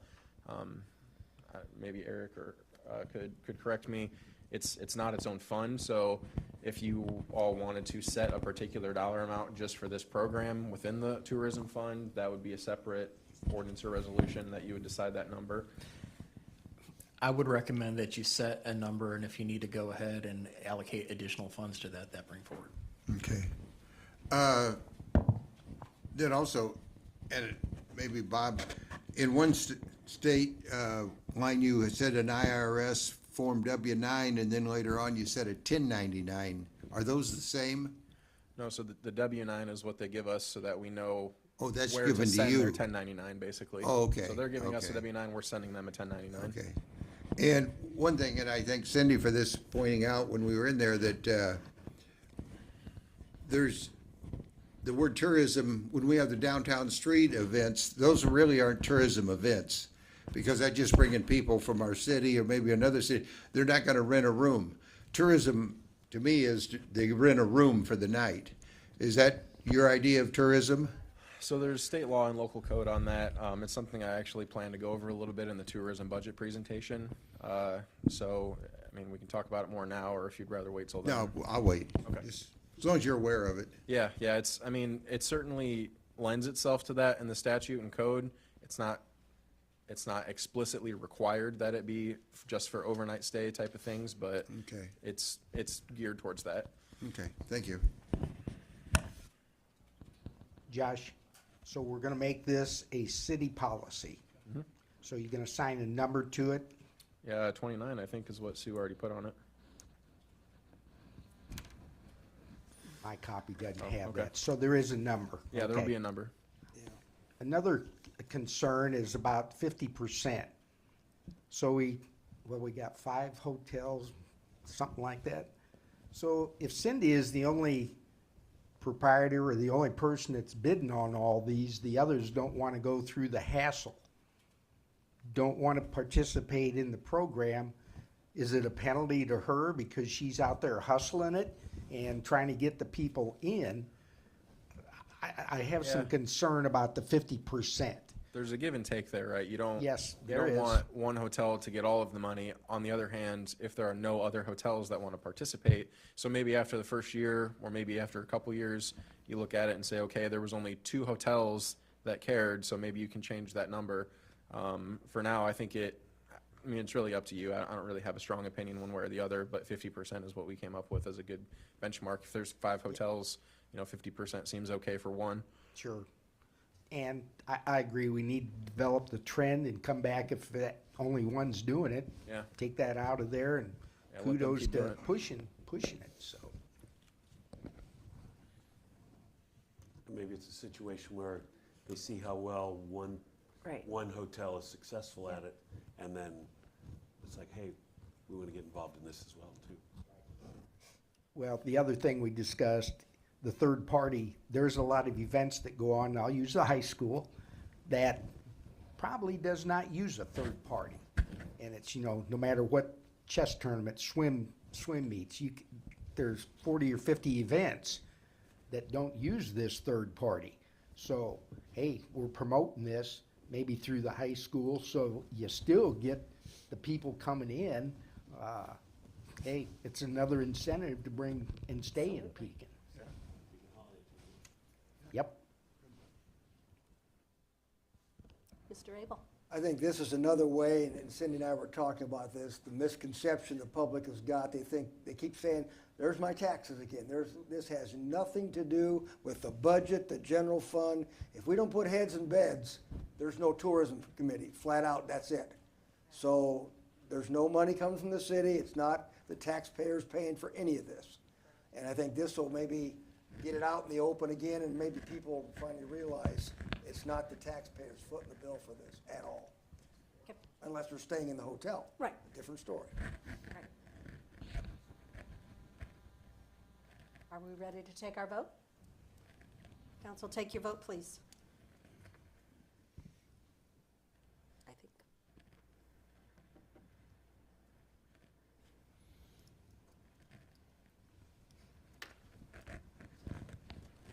Motion passes 6-1. Chair would now entertain a motion for 9.3, please. Madam Mayor, I move a resolution number 225-24/25, approving a service agreement with MGT of America Consulting LLC, formerly Gov HR, to perform a wage and compensation study be approved. Second. Motion made by Mr. Abel and second by Ms. Hoheimer. Mr. Dossi? Thank you, Mayor. An RFP was issued on October 11th, 2024, requesting a review and compensation analysis of 42 non-bargain positions in the city. We received 8 proposals ranging from $24,500 to $48,800. Requested deliverables include conducting an analysis of 42 non-bargain positions, providing updated new job descriptions, and receiving salary range recommendations based on market data. In addition, we will create a compensation policy that includes a salary schedule, comparable community information, and defined pay practices in line with our city's goals and strategies. The city recommends using MGT as the preferred consultant based on MGT's experience with the public sector, cost, and committed deliverables. MGT/GovHR Consulting Services provides support at no additional cost for 1 year from contract execution. The cost of this project is $28,830. However, the requested amount may fluctuate to be lower depending on the final number of job descriptions that need to be reviewed.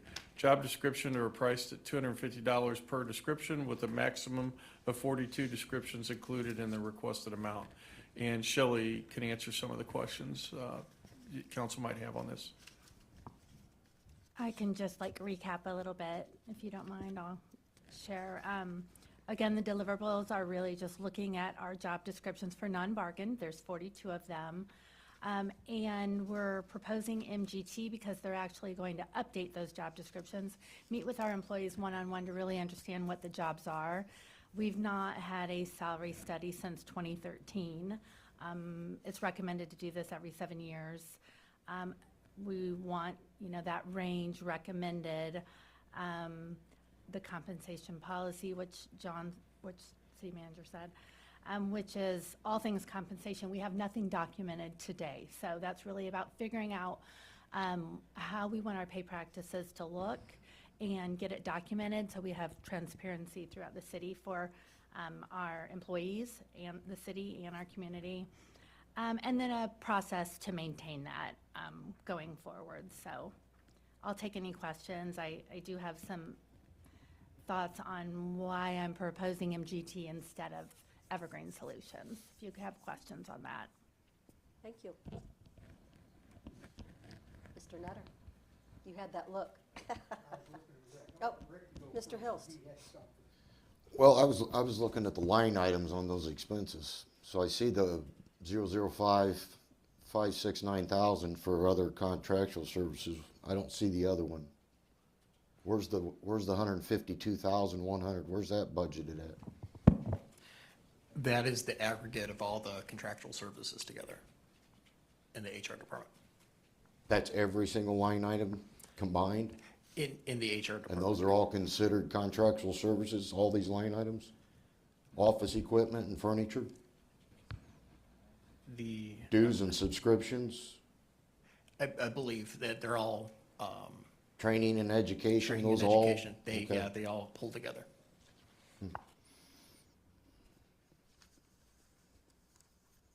So what he's saying is training and education from all departments are within making that 150.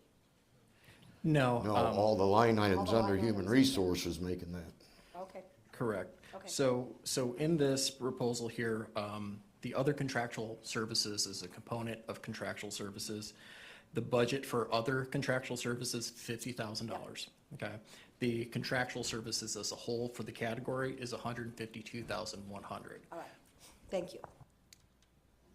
I just don't like the way that's put on there because it's not separating all the line items. It's just adding them all together. So you don't even really, it shows what's remaining, but it doesn't show what's actually been spent in each individual line item. I just don't, I get the other contractual services because that's an actual line item, but then you combine every other line item in that department and then you just call it a contractual service. That's not the way it was budgeted, at least in my opinion, but. My understanding, if I may, and Bob, feel free to jump in here, that the budget was built at the category level, so it had the personnel and the contractual and the commodity and what have you. So there's that, where the line items were components that were detail that rolled up into that. So the actual line item itself was $50,000, but that rolled into the bigger budget allocation of the 152, 100. And I can speak to the other contractual, because that's what I'm familiar with. So it was budgeted for. Mostly what comes out of is the rest of that is going to be for the rest of the year is like our recruiting services, our pre-employment screening, things like that, which we have 7,356 left, which will cover it for the remaining year.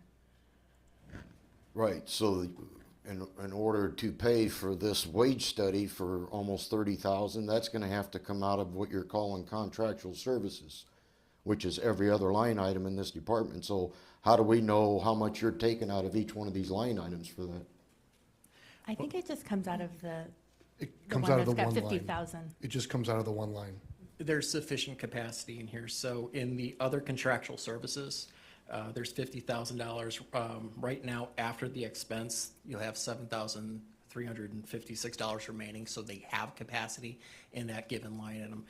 We show the contractual services as whole, because if needed, and sometimes we run into that situation during the course of the year, is that if there wasn't sufficient funds in a given line item, but there was a similar line item in that bucket underneath that department, some of those funds can then be basically transferred from one line item to another in order to cover it. So you'd reduce the one, for example. I get all that. We've had that explained to us multiple times, but we've never had it presented on our agenda packets like this.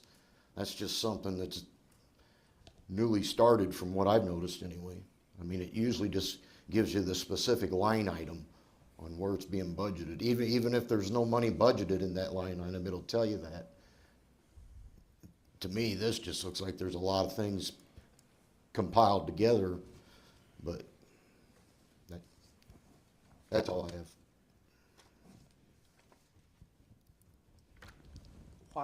Why a 3-year contract? Why a 1-year renewal? If you do it in a year, why would you renew an automatic renewal for 2 more years? What are you referring to, an automatic renewal? Well, in the contract, it says automatic 1-year renewal for this contract. You know what? Thank you for bringing that up. I did ask the consultant about that, and she said she was going to get back to me, but there is no automatic renewal. Well, Yeah, and it is, I mean, it's recommended every 7 years, so there's a 1 year of support after we wrap up the project, but there's no automatic renewal. So we'll definitely get that removed. okay. My next question is, why are we relying on an outside consultant to rewrite our job descriptions? Shouldn't the HR department have some capability to take the current descriptions and modify them to what we do today without having an outside firm do it? Well, I definitely have my ideas about what our job description should look like. However, it's a definitely detailed process, and they are the experts, and they compare it with other municipalities. The reason why I want to go with MGT is because they're very municipality specific in Illinois.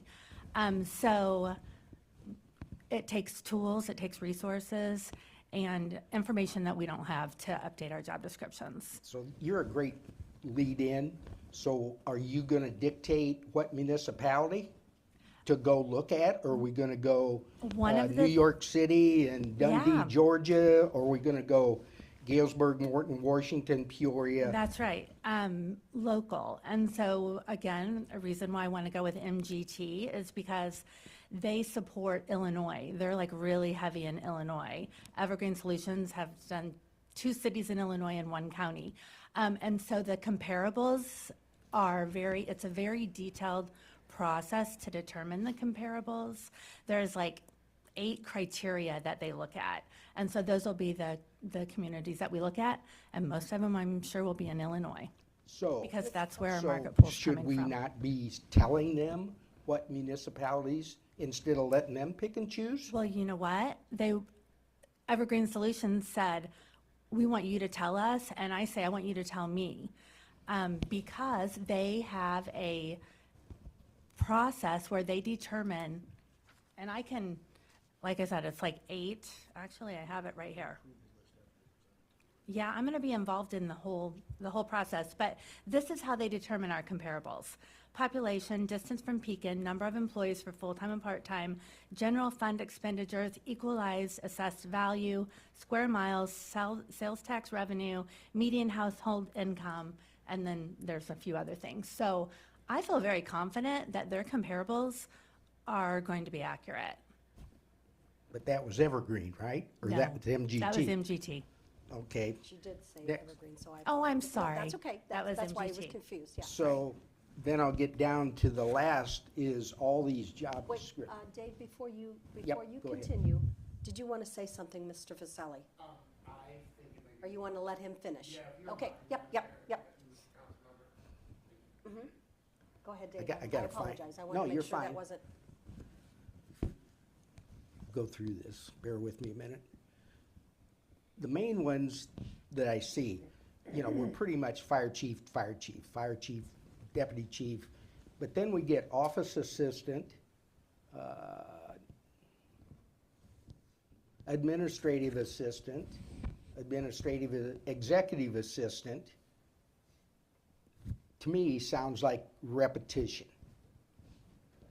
Are you looking to minimize the number of job descriptions? Like we started, 42's on here. Sure. One, I think, is duplicate, but are you looking to reduce that? That it's executive assistant across the board or administrative assistant across the board? Will that be a recommendation possibly that comes back? Yes, for sure. We have 3 admin assistants in 3 different departments. Yes, we should review that to make sure we don't need one job description for our admin assistant. That's all I got. Okay, Mr. Vaselli. Madam Chair, council member, excellent points, of course. Under paragraph 3, let's look at page 561 of page 778 of our overall packet, paragraph 3. If we do want to modify the term, we could just approve this as amended, or if you read that last sentence of paragraph 3, it reads, "This agreement will automatically renew for 1 additional year," which was the objectionable year for Councilmember Nutter, "unless terminated by either party at least 30 days prior to the expiration date." We could, and I'm not being cheeky, Madam Chair or Councilmember, but we could literally send a letter the day after we sign it and say we're not extending for the 1 year and cover that as well. We built that in. There was a credit to staff, credit to Shelley and everyone putting together the agenda. There was some talk about the term and that we did have some management over that. I will refer to it as the objectionable year, the 4th year of the extension year. So we can manage that. We can approve it as amended. We could send in a letter from an operational perspective. But if the agreement is otherwise good to go, trust in your new attorney to be able to manage that issue for you. I'm making a big ask here, council member, but if that's okay, we'll handle it from there. I will take that under advisement and get back with you on that. Yeah, Mr. Alkin. So, Councilmember Nutter, sorry, had said something about doing it in-house. How many man-hours would it be if you did it in-house as opposed to this company?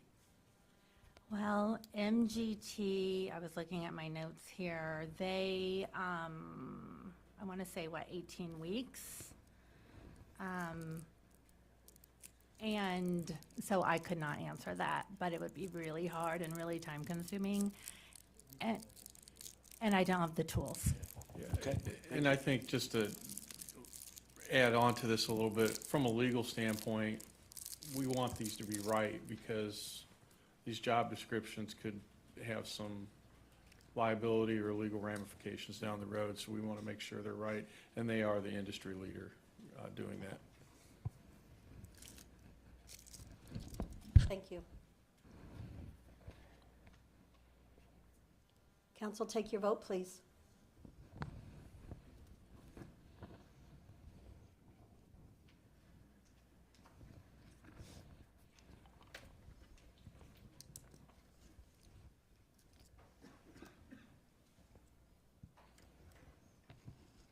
Motion passes 4-3.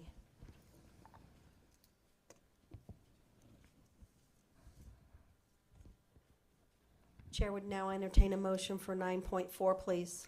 Yes, Madam Mayor, I move ordinance number 4263-24/25, approving lease agreement with State of Illinois Department of Natural Resources be approved. Second. Motion made by Mr. Nutter and second by Mr. Orick. Mr. Dossi. Thank you, Mayor. This is, in essence, just a renewal of a lease agreement we have with the Illinois Department of Natural Resources in regards to the property where the Welcome to Pekin signs are located up on Route 29. There is no fee associated with that. It's just a lease agreement. Very good. Any questions? Just real quick, so we maintain that property when we hire out these contractors to mow. That's one of the districts that they mow as part of that property out there, right? Around all those signs? I believe that's correct, yes. So we just kind of do that as a favor for them letting us use their In property, exchange, put our yes. signs there? Okay. Seeing no other, council, take your vote, please.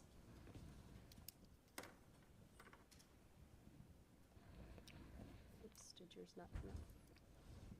Okay.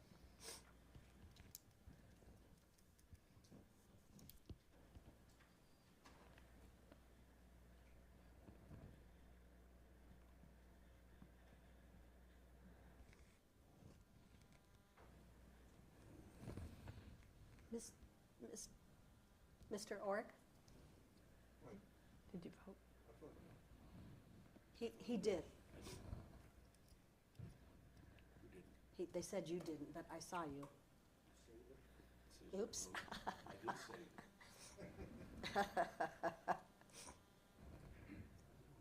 I know, I don't know. Well, I thought it was, Lloyd was looking down. I thought maybe he forgot to vote.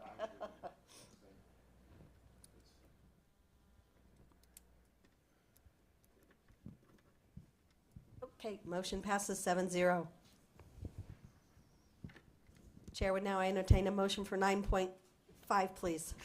Madam Mayor, I move that ordinance number 4264-24/25, approving a Pekin Court Street Tax Increment Financing District Redevelopment Agreement with Robert and Kimberly Stanley be approved. Second. Motion made by Mr. Nutter and second by Ms. Hoheimer. Mr. Dossi, would you like to fill us in on this for the Stanleys? Yeah, thank you, Mayor. Robert and Kimberly Stanley recently closed on the property at 1919 Velde Drive and are seeking incentives under the residential TIF policy. The project is a new home with a total investment of $390,895, $40,000 of TIF eligible expenses. Under the existing residential incentive policy, the total incentive given from the TIF fund will be up to $40,000 in property tax increment rebates over a period not to exceed 10 years. The actual incentive given will be based on the eligible expenses incurred and the new property assessment after project completion. Staff is recommending approval of this ordinance, and Josh Ray would be available for any questions. Does anyone have any questions for Mr. Ray? I just have a question in general. Since this improved property, all the monies go to the Court Street TIF, all the real estate taxing bodies will lose their income that they would normally get from this if it wasn't in the TIF. Can anybody tell me approximately what that would be? So you're saying if there was no TIF and they built the house anyway, what would the Yes. total? The school districts, the park district? Well, I can't tell you individually. I mean, my computer's not Well, collectively, it'd be approximately $39,000, a little less than that, divided amongst all of the taxing bodies. The city getting about $3,900 of that. No, he's saying if the house were built anyway. Absent a TIF, the schools are not getting less money because there's a TIF. Right. They're just not gonna get any for this. They wouldn't get any they wouldn't get it either way. They don't get extra money. They get what they levy. They ask for $1 million, they're gonna get $1 million. And then we have a TIF, they're still gonna get their $1 million, regardless whether the house is built or not. The only thing is that when they increase, it's gonna come from the current payers as such, and since this person's gonna be a payer, the others. That is correct. The impact is on the taxpayers. Right. The extra $39,000 would not be available for additional levy. Okay. Mr. Vasselli, were you wanting to say something? Madam Chair, Yes. the gentleman behind me said it much better than I ever could, so I will, thank you very much. All right, thank you.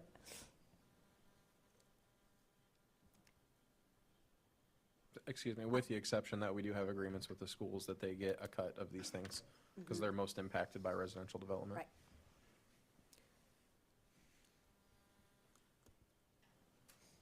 Council, take your vote, please.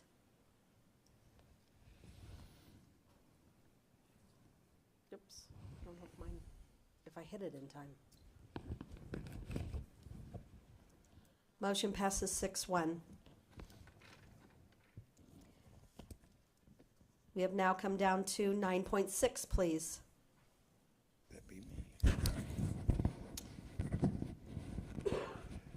I make the motion ordinance number 4265-24/25 approving purchase of property at 1013 Court Street be approved.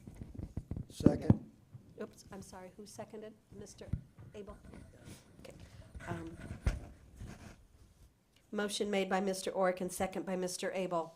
Mr. Dossi, would you like to fill us in on 1013 Court Street? Sure, thank you, Mayor. This resolution is to approve the purchase of a portion of property at McDonald's at 1013 Court Street, which is required for the Court Street construction project. The city needs a strip of land along Court Street in order to construct wider sidewalks along this corridor. The city obtained an appraisal, a copy of which is included in the packet, stating that the value of the taking and easements is $22,195. The city offered this amount, $22,195, and the owner accepted. This land purchase is coming before council because it exceeds the spending authority of the city engineer for land purchases on this project, and staff is recommending approval. Josie's available for any questions. Any questions for Ms. Esker? How many more properties do we need? For this particular section, we just have, if this one is approved, we just have one. It's CVS. And I'll need to talk to you more about that later in executive session. On the other section of Court Street from 10th to Stadium, we have a couple properties left that we need, one of which will probably also come up in executive session. And then we have a few that are still outstanding, but we can probably bypass if needed, if they're not willing to sign. You know, they're like temporary easements where we're trying to, smooth out their driveway based on the grade changes that we're doing. And it wouldn't be as smooth of a transition for them if they don't sign.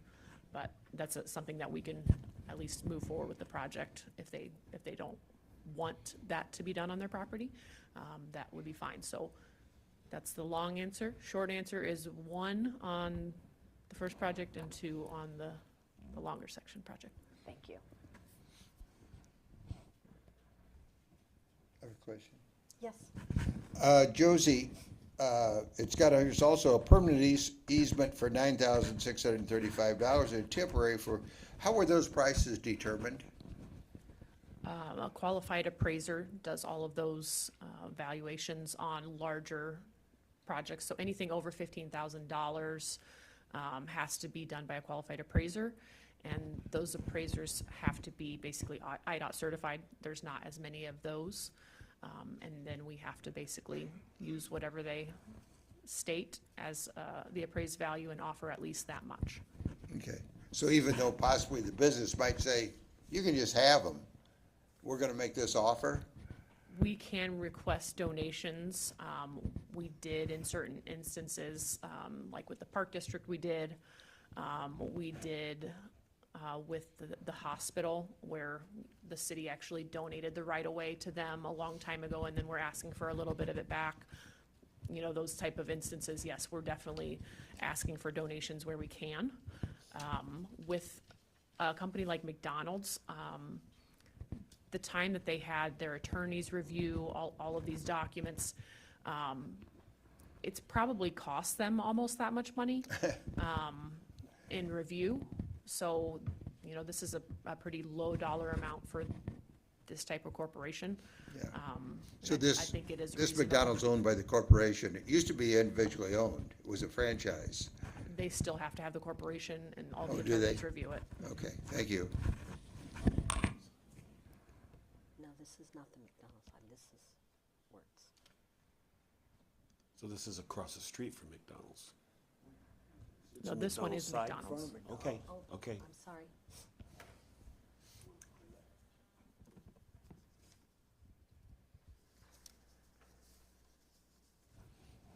Mayor? Yes, I'm sorry. It just, that sidewalk in front of McDonald's is not that old. When they redone that remodeling and all for that whole property, did not ADA figure into that they would have had to make wider sidewalks? I mean, it looks like it's brand new. It can't be but a few years old with the landscaping and all. So back a few years ago, they didn't have to then make them wider? So I think those are about 5 foot wide. Generally, when we have a developer come in and do their work, they just match whatever sidewalks are on each side.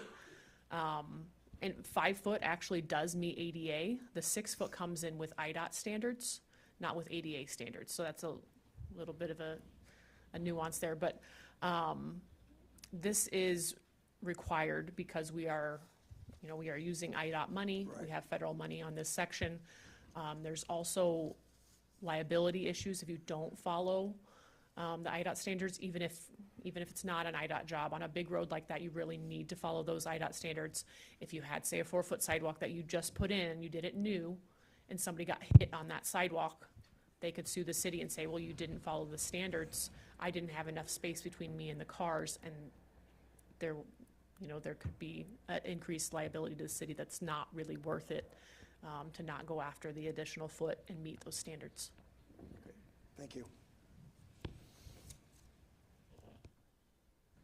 So this is in phase one, even though McDonald's is past 10th Street, because it ties in with the side street and everything? So the section basically starts just to the east of 10th Street, so it abuts McDonald's. So McDonald's is kind of in both spots. Both projects.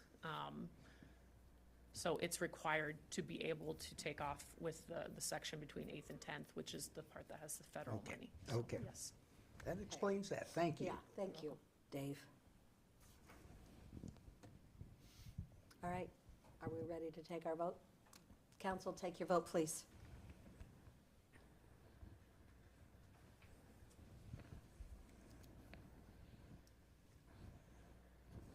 Motion passes 7-0. Chair would now entertain a motion for 9.7, please. I move resolution number 426-24/25, updating policy number 7, City of Pekin policy for funding the police or fire pension fund, and policy number 14, City of Pekin policy for funding the police pension fund be approved. Second. Go ahead. My turn. Motion Sorry, made Dave. by Mr. Oregon and second by Mr. Nutter. Mr. Dossi. Thank you, Mayor. If council recalls, we had discussed these policies and that staff was going to be making some updates to them.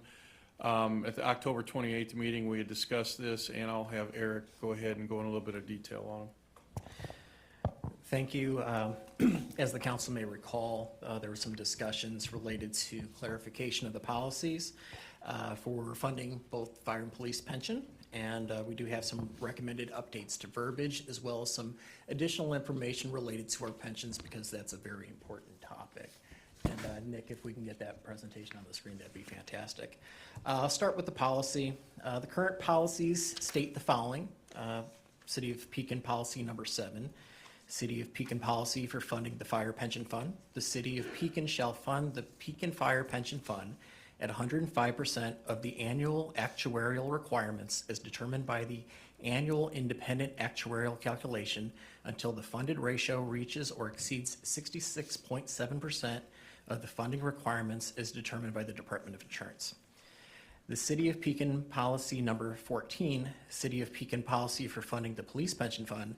The City of Pekin shall fund the Pekin Police Pension Fund at 103% of the annual actuarial requirements as determined by an independent actuarial calculation until the funded ratio reaches or exceeds 75% of the funding requirements as determined by the Department of Insurance.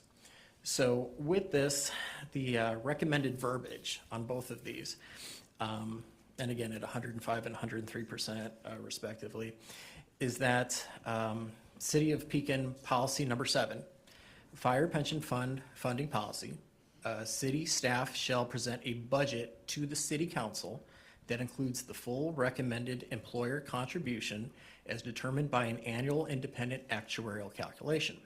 Staff, in addition to the full recommended employer contribution, shall also provide the City Council with figures showing the alternative minimum contribution and a figure representing 105% of the alternative minimum contribution.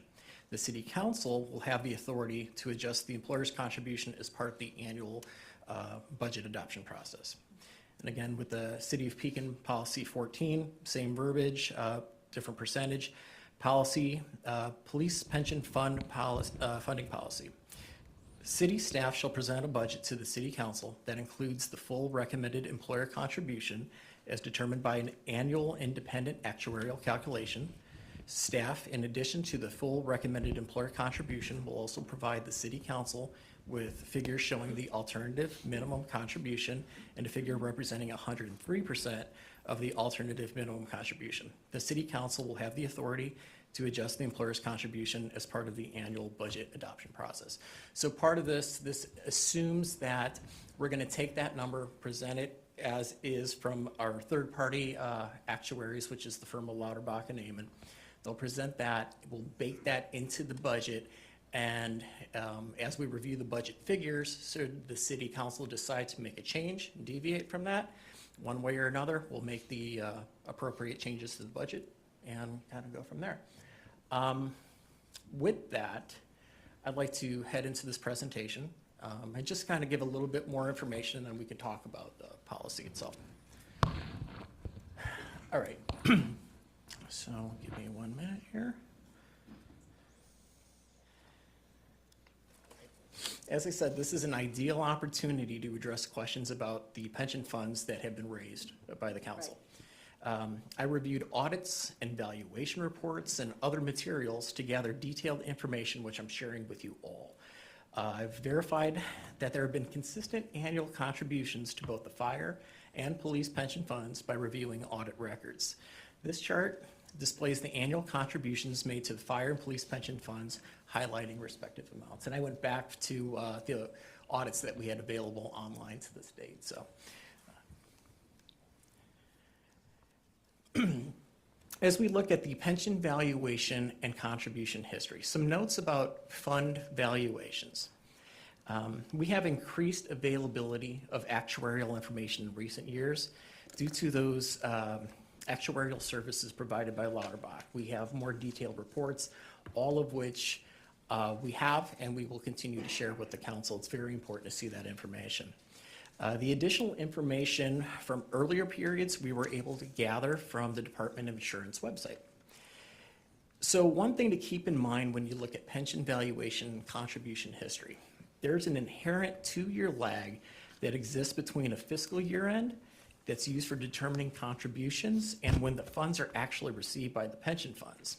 So in this case, the most recent valuation that we had on May 1st of 2024, that was based on figures from last fiscal year, 23-24. We've got the valuation report.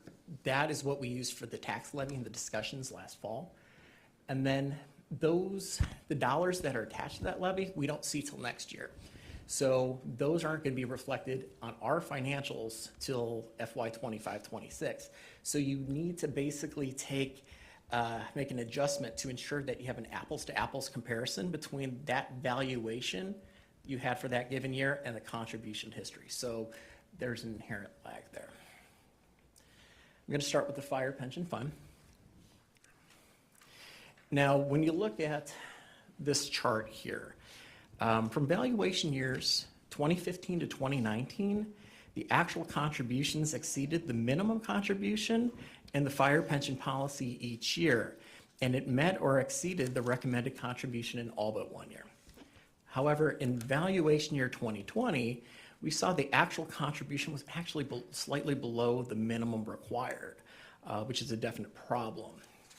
In valuation years 2021 and 2022, 2021, the actual contribution was close to the policy. It exceeded the minimum.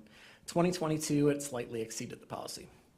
Now, if you look at those lines, they join up starting in evaluation year 2023. 2023 is linked to fiscal year 25, the current year. And valuation year 24, as I said before, is linked to next year's budget. So, we're going to fast forward here. The recommended contribution that you'd seen from the prior valuation year, it matches our budget. The recommended contribution for valuation year 23 was $4,491,994. As you can see, the amount budgeted in fiscal year 25 coming from all those different sources was $4,492,052. So all those dollars need to flow into the fire pension fund this year. Similarly, the most recent valuation that we had that was presented to council a couple months ago, that's what we're recommending to bake into this budget this year. And this ties back to the policy, and that's why I've been talking about them in conjunction. I'm going to go back one slide to this table. Now, this table is very useful. I know it's kind of hard to see, but this is in the packets, so in case the public's watching.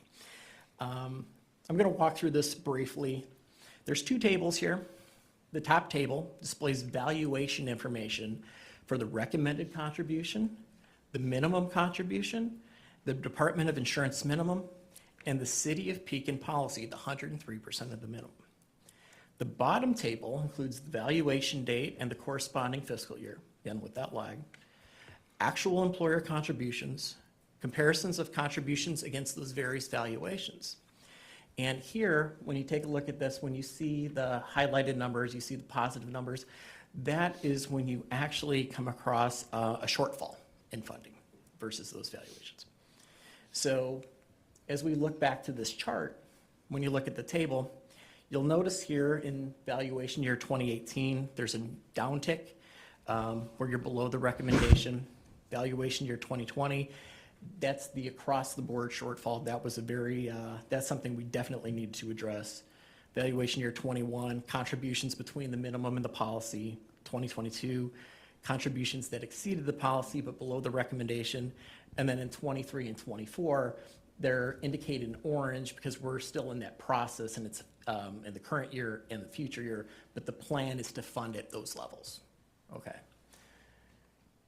So, another component of this, when we've talked about the policy, or you often hear of the funded ratio or levels like that, I went back to all the audits that we had just to take a deep dive into this analysis. And I've noted the 66.7% target that we currently have in that policy.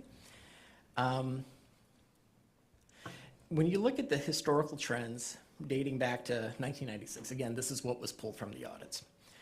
During the 1990s, you did see some growth, and it peaked at about 43.7% in 1999.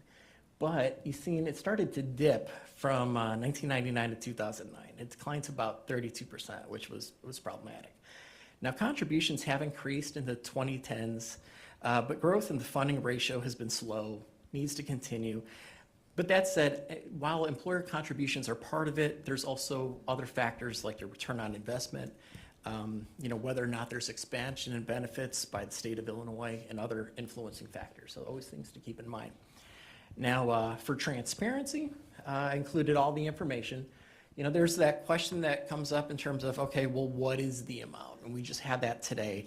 And if you look at the bottom there, I think it's 46.2 million for the fiscal year 2024 is your net pension liability on the fire piece. So again, this provides that information if those questions do arise. Okay, going to head into the same exercise for the police pension fund. Follows a very similar pattern as the fire pension graph. However, there are a couple instances where the actual contributions fall below the valuation lines, and I'll discuss that clear in the next slide. So again, table is similar to the fire pension fund. Valuation year 2018, similar to fire. The funding was short of the recommended.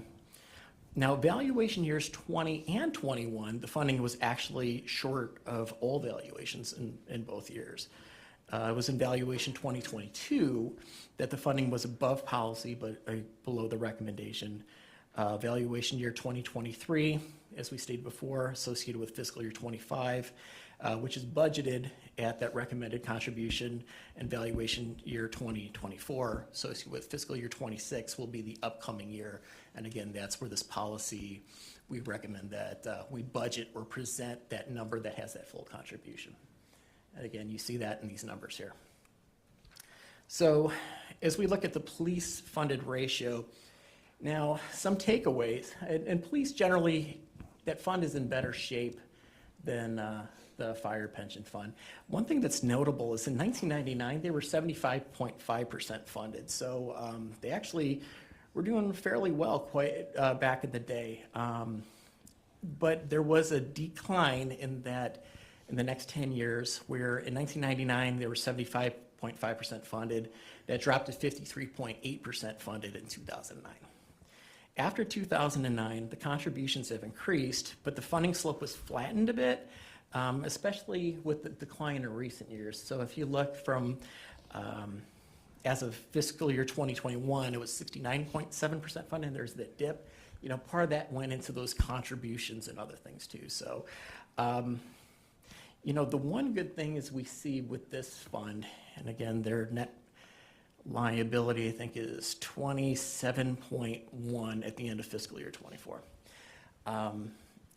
This fund, with the right investment returns, contributions, what have you, again, being in a healthier spot, you might see those numbers grow and hit that 75% target and continue to grow beyond that. So, that looks favorable, particularly if they're able to capitalize on those additional dollars that come in. So, and again, for full disclosure, this is where I got information, a little bit more information about the comparisons, things like that, just full disclosure in case anybody's interested. So I know that's a lot of information, but I'm happy to open it up for questions and potential vote on the policy. We appreciate it. Thank you so much.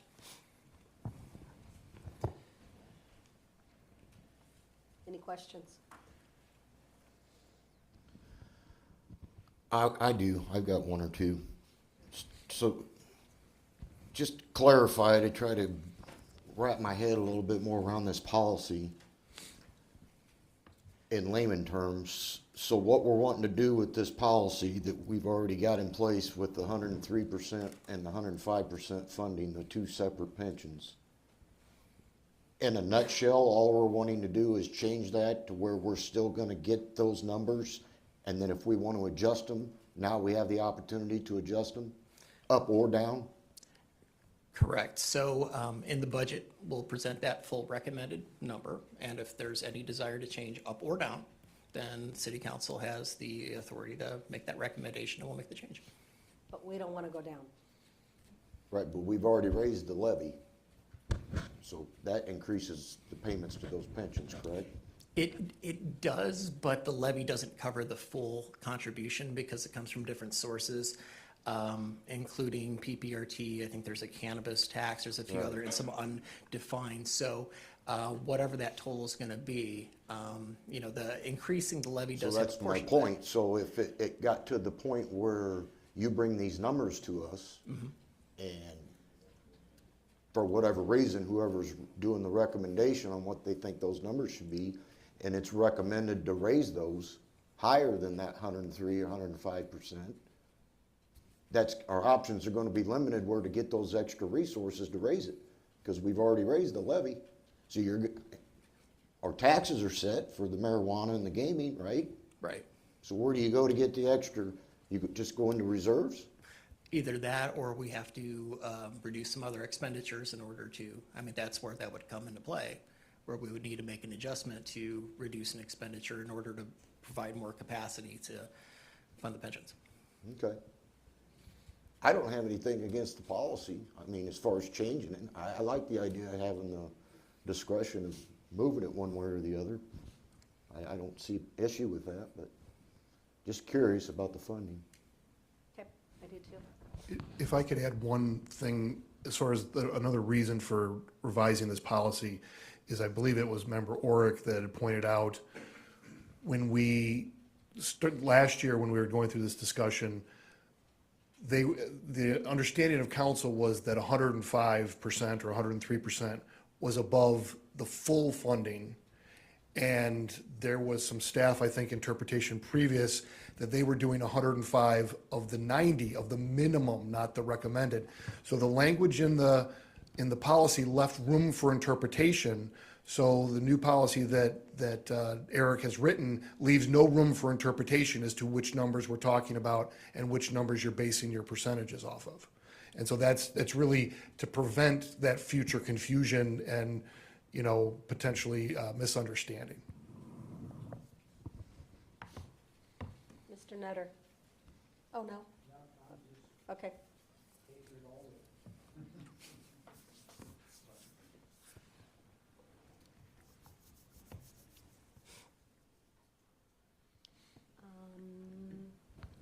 Council, take your vote.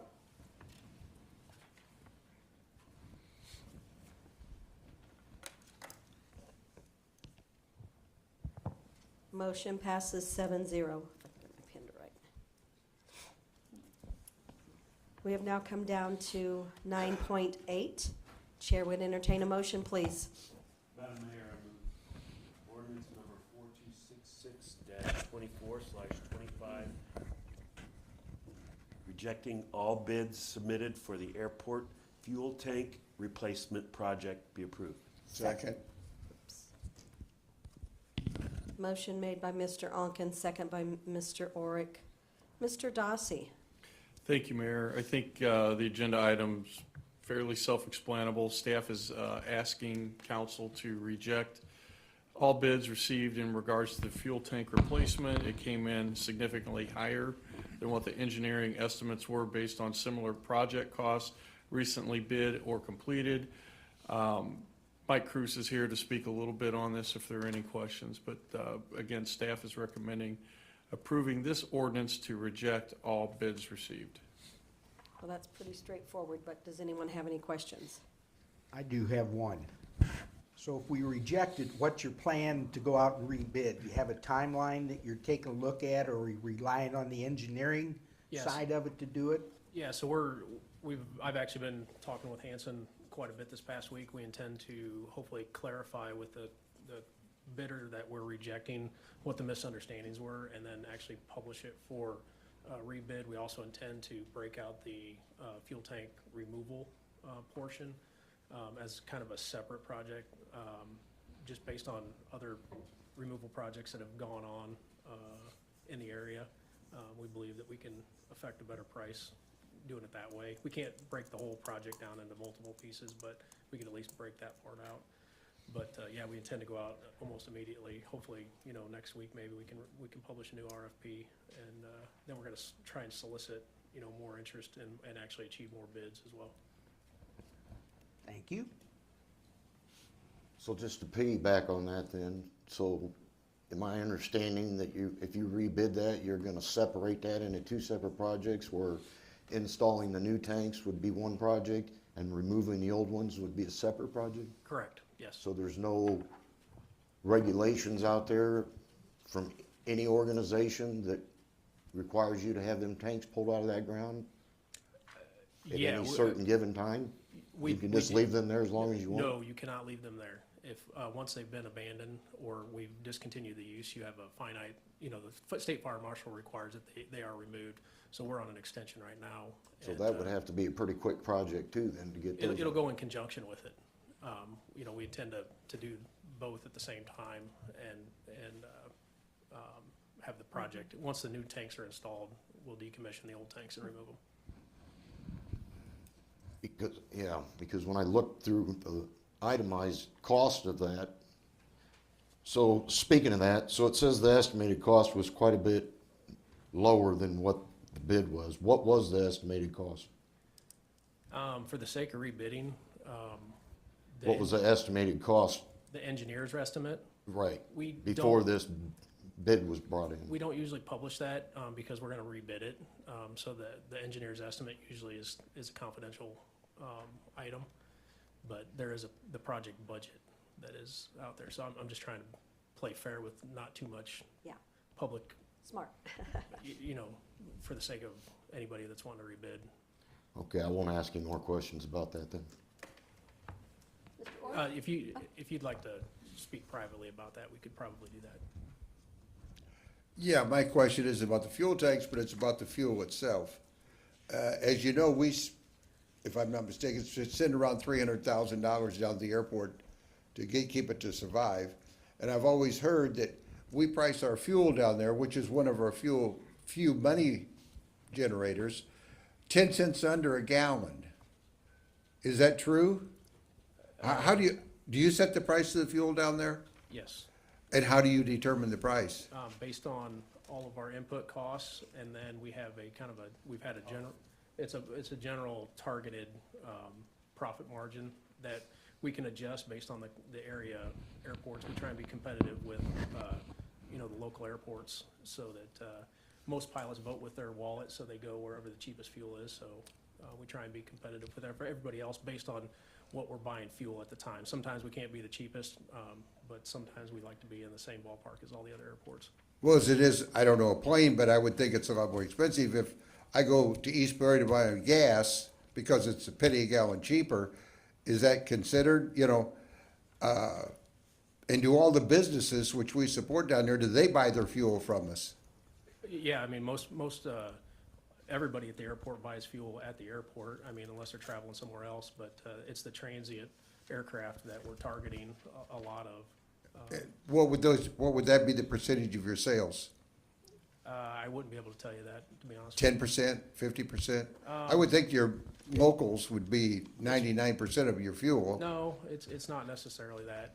We get people from other airports in the local area that stop in to buy fuel, especially when the price is the lowest in the area. Okay. So how much are we making?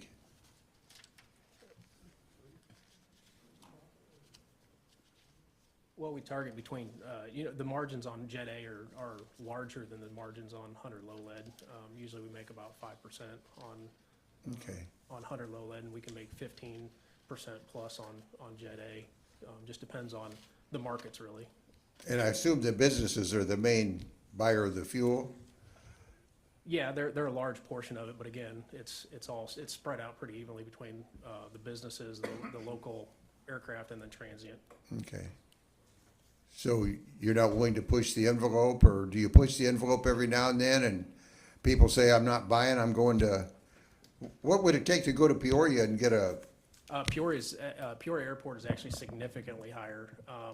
We're right now almost $1 cheaper than Peoria, but they actually have an FBO that part of their revenue is from fuel sales, and they have a very large volume turnover of Jet A with the jet aircraft. Because of the airlines. Well, yeah, they're selling to the airlines. They're selling to more of the jet traffic, and that's just not something that that we get. We don't get that kind of I traffic. would just like to see, on behalf of our taxpayers, since we're subsidizing the airport, that we get as much as we can out of the customers down there, so we don't have to support them as much. Yeah, it's been proven that if we have high fuel prices, we don't sell very much fuel. Right.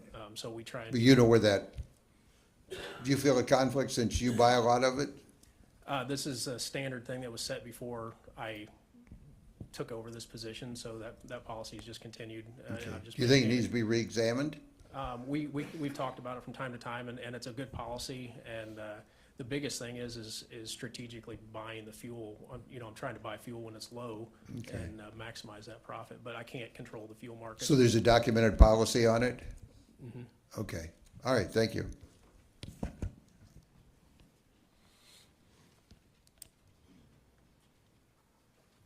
Good. Council, take your vote, please.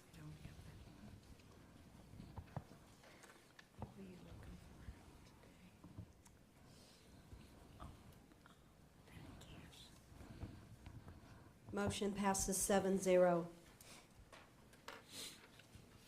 We have now come down to item 9.9, accounts payable. It was on the consent agenda. It was pulled by Mr. Hilst. So I am going to turn this over to Mr. Hilst. Madam Mayor, I make a motion that accounts payable paid proof list through January 7th, 2025 be approved. Second? Motion made by Mr. Hilst and second by Mr. Ork. Was it you? Excuse me.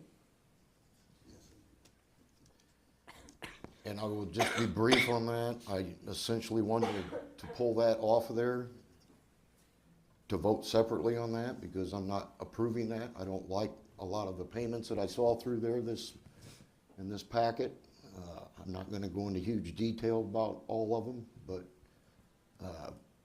just as an example, I saw a couple in there that we paid out thousands of dollars for some mowing contractors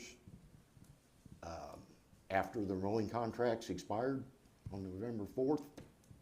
And there's several others in there that I'll be getting with staff about.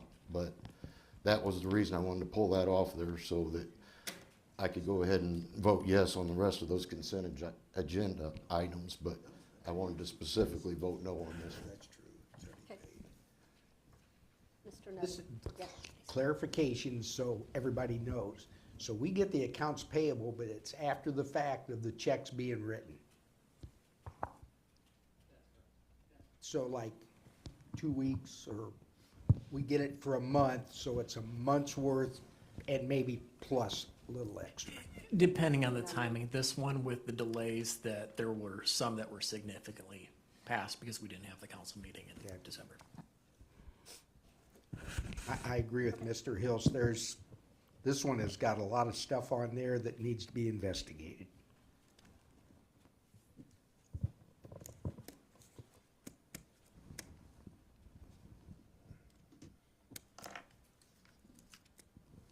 Council, take your vote, please.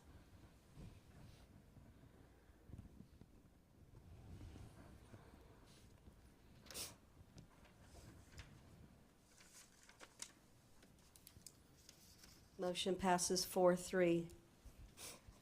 We have now come down to item 10, which is the executive session. So we would approve item 10. Madam Mayor, I move that council go to executive. Madam Mayor, I move that council go to executive session 5 ILCS 120/2C 10.12, collective negotiating matters between the public body and its employee or their representatives, or deliberations concerning salary schedules for one or more classes of employees. 10.2.5, the purchase or lease of real property for the use of the public body. 10.3.6, the setting of a price for sale or lease of property owned by the public body be approved. Second? Motion made by Mr. Onken and second by Mr. Orick. I'm assuming we don't have any kind of a discussion, so council, take your vote to go into executive session.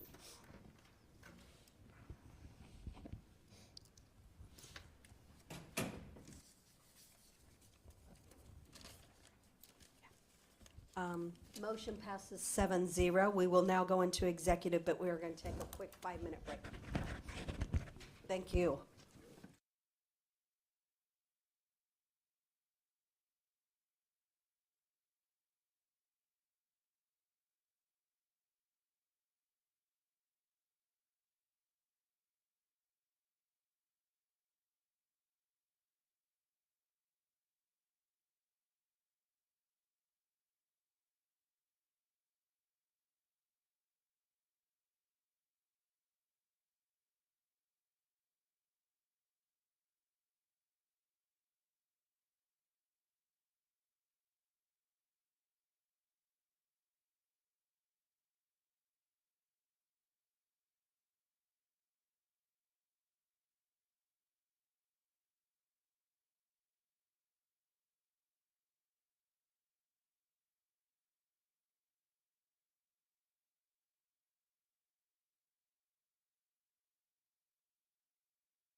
resume. We are back in executive session, and we were asking about Mr. Dossi. We were asking if we continue on, or since it's on the agenda, since it's on the agenda, or if we can table item 11. Mr. Viselli? Thank you. Thank you, Mr. Manager, Madam Chair. Good evening. You can table this matter. You can table it to a date not to be later than the next board meeting, which I believe would be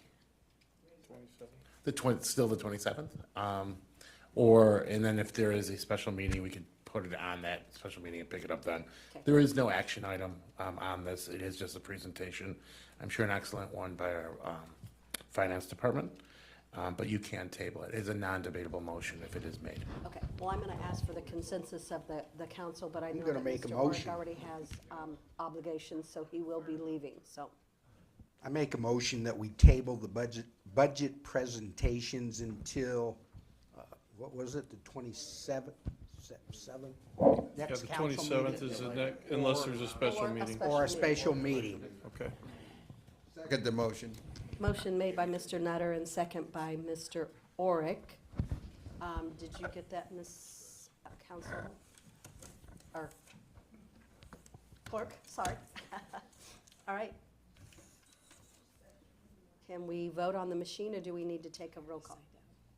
Oh, you're going to have to roll call. Some have signed out. Well, yeah, we're not done, because we've got other business coming before the council. Table. Tabling.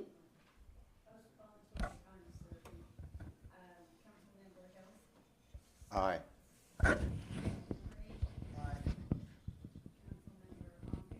Aye. Aye. Aye. Councilmember Hoheimer? Aye. Mayor Burris? Aye.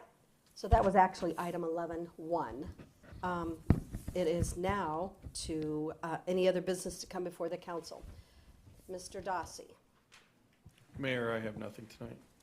I believe, Josie, did you want to say something? Not this evening, okay. Mr. Hills, I will just ask one quick question. did you want to say something, or before you leave? So the traffic lights, because I've been getting a lot of feedback on this, the traffic lights out there at Allentown Road and Court Street, are those just set up temporarily right now, the way the timing is on those? Because I'm getting a lot of, That is correct. because they're stopping traffic when there's nothing coming up Correct. Allentown. Yeah, so we have just basically temporary signals up right now. They don't have the sensors on them Okay. to tell where the cars are, so they can't hear function that. like a more efficient, more intelligent system could. So we are actually just waiting on Ameren to hook up Allentown and Stadium. They're both ready to go. We just need power. So Okay. we're waiting on Ameren. As soon as we get that hooked up, then those will be, all the new timings will be done. They will be able to tell if there's a car there, and if there's not a car at Allentown, then all of the Court Street traffic will continue to just go, which will be a huge improvement. And yes, it's annoying everybody, I understand. The I've green been arrows will told- be the same way, because there's people getting green arrows when there's nobody in the turn lane. Correct. So the signals at Parkway and Allentown are both temporary. They will be reconfigured, new timings, new sensors. It'll all be different, so we just need to be patient for hopefully another, well, Parkway will be longer because they're not 100% done. Just as but long as I know it's gonna be changed. It will be changed. We've also got people out there working on manholes now. I know everybody's frustrated. Some of the manholes aren't quite right. There were, I think, 7 left that we needed to Mr. Manhole still. And there's a few that we're just not happy with. And we're gonna Mr. Manhole again, relatively simple, quick fix. But we didn't have good temperatures for concrete. We should Thursday and Friday, so hoping to get some of those done.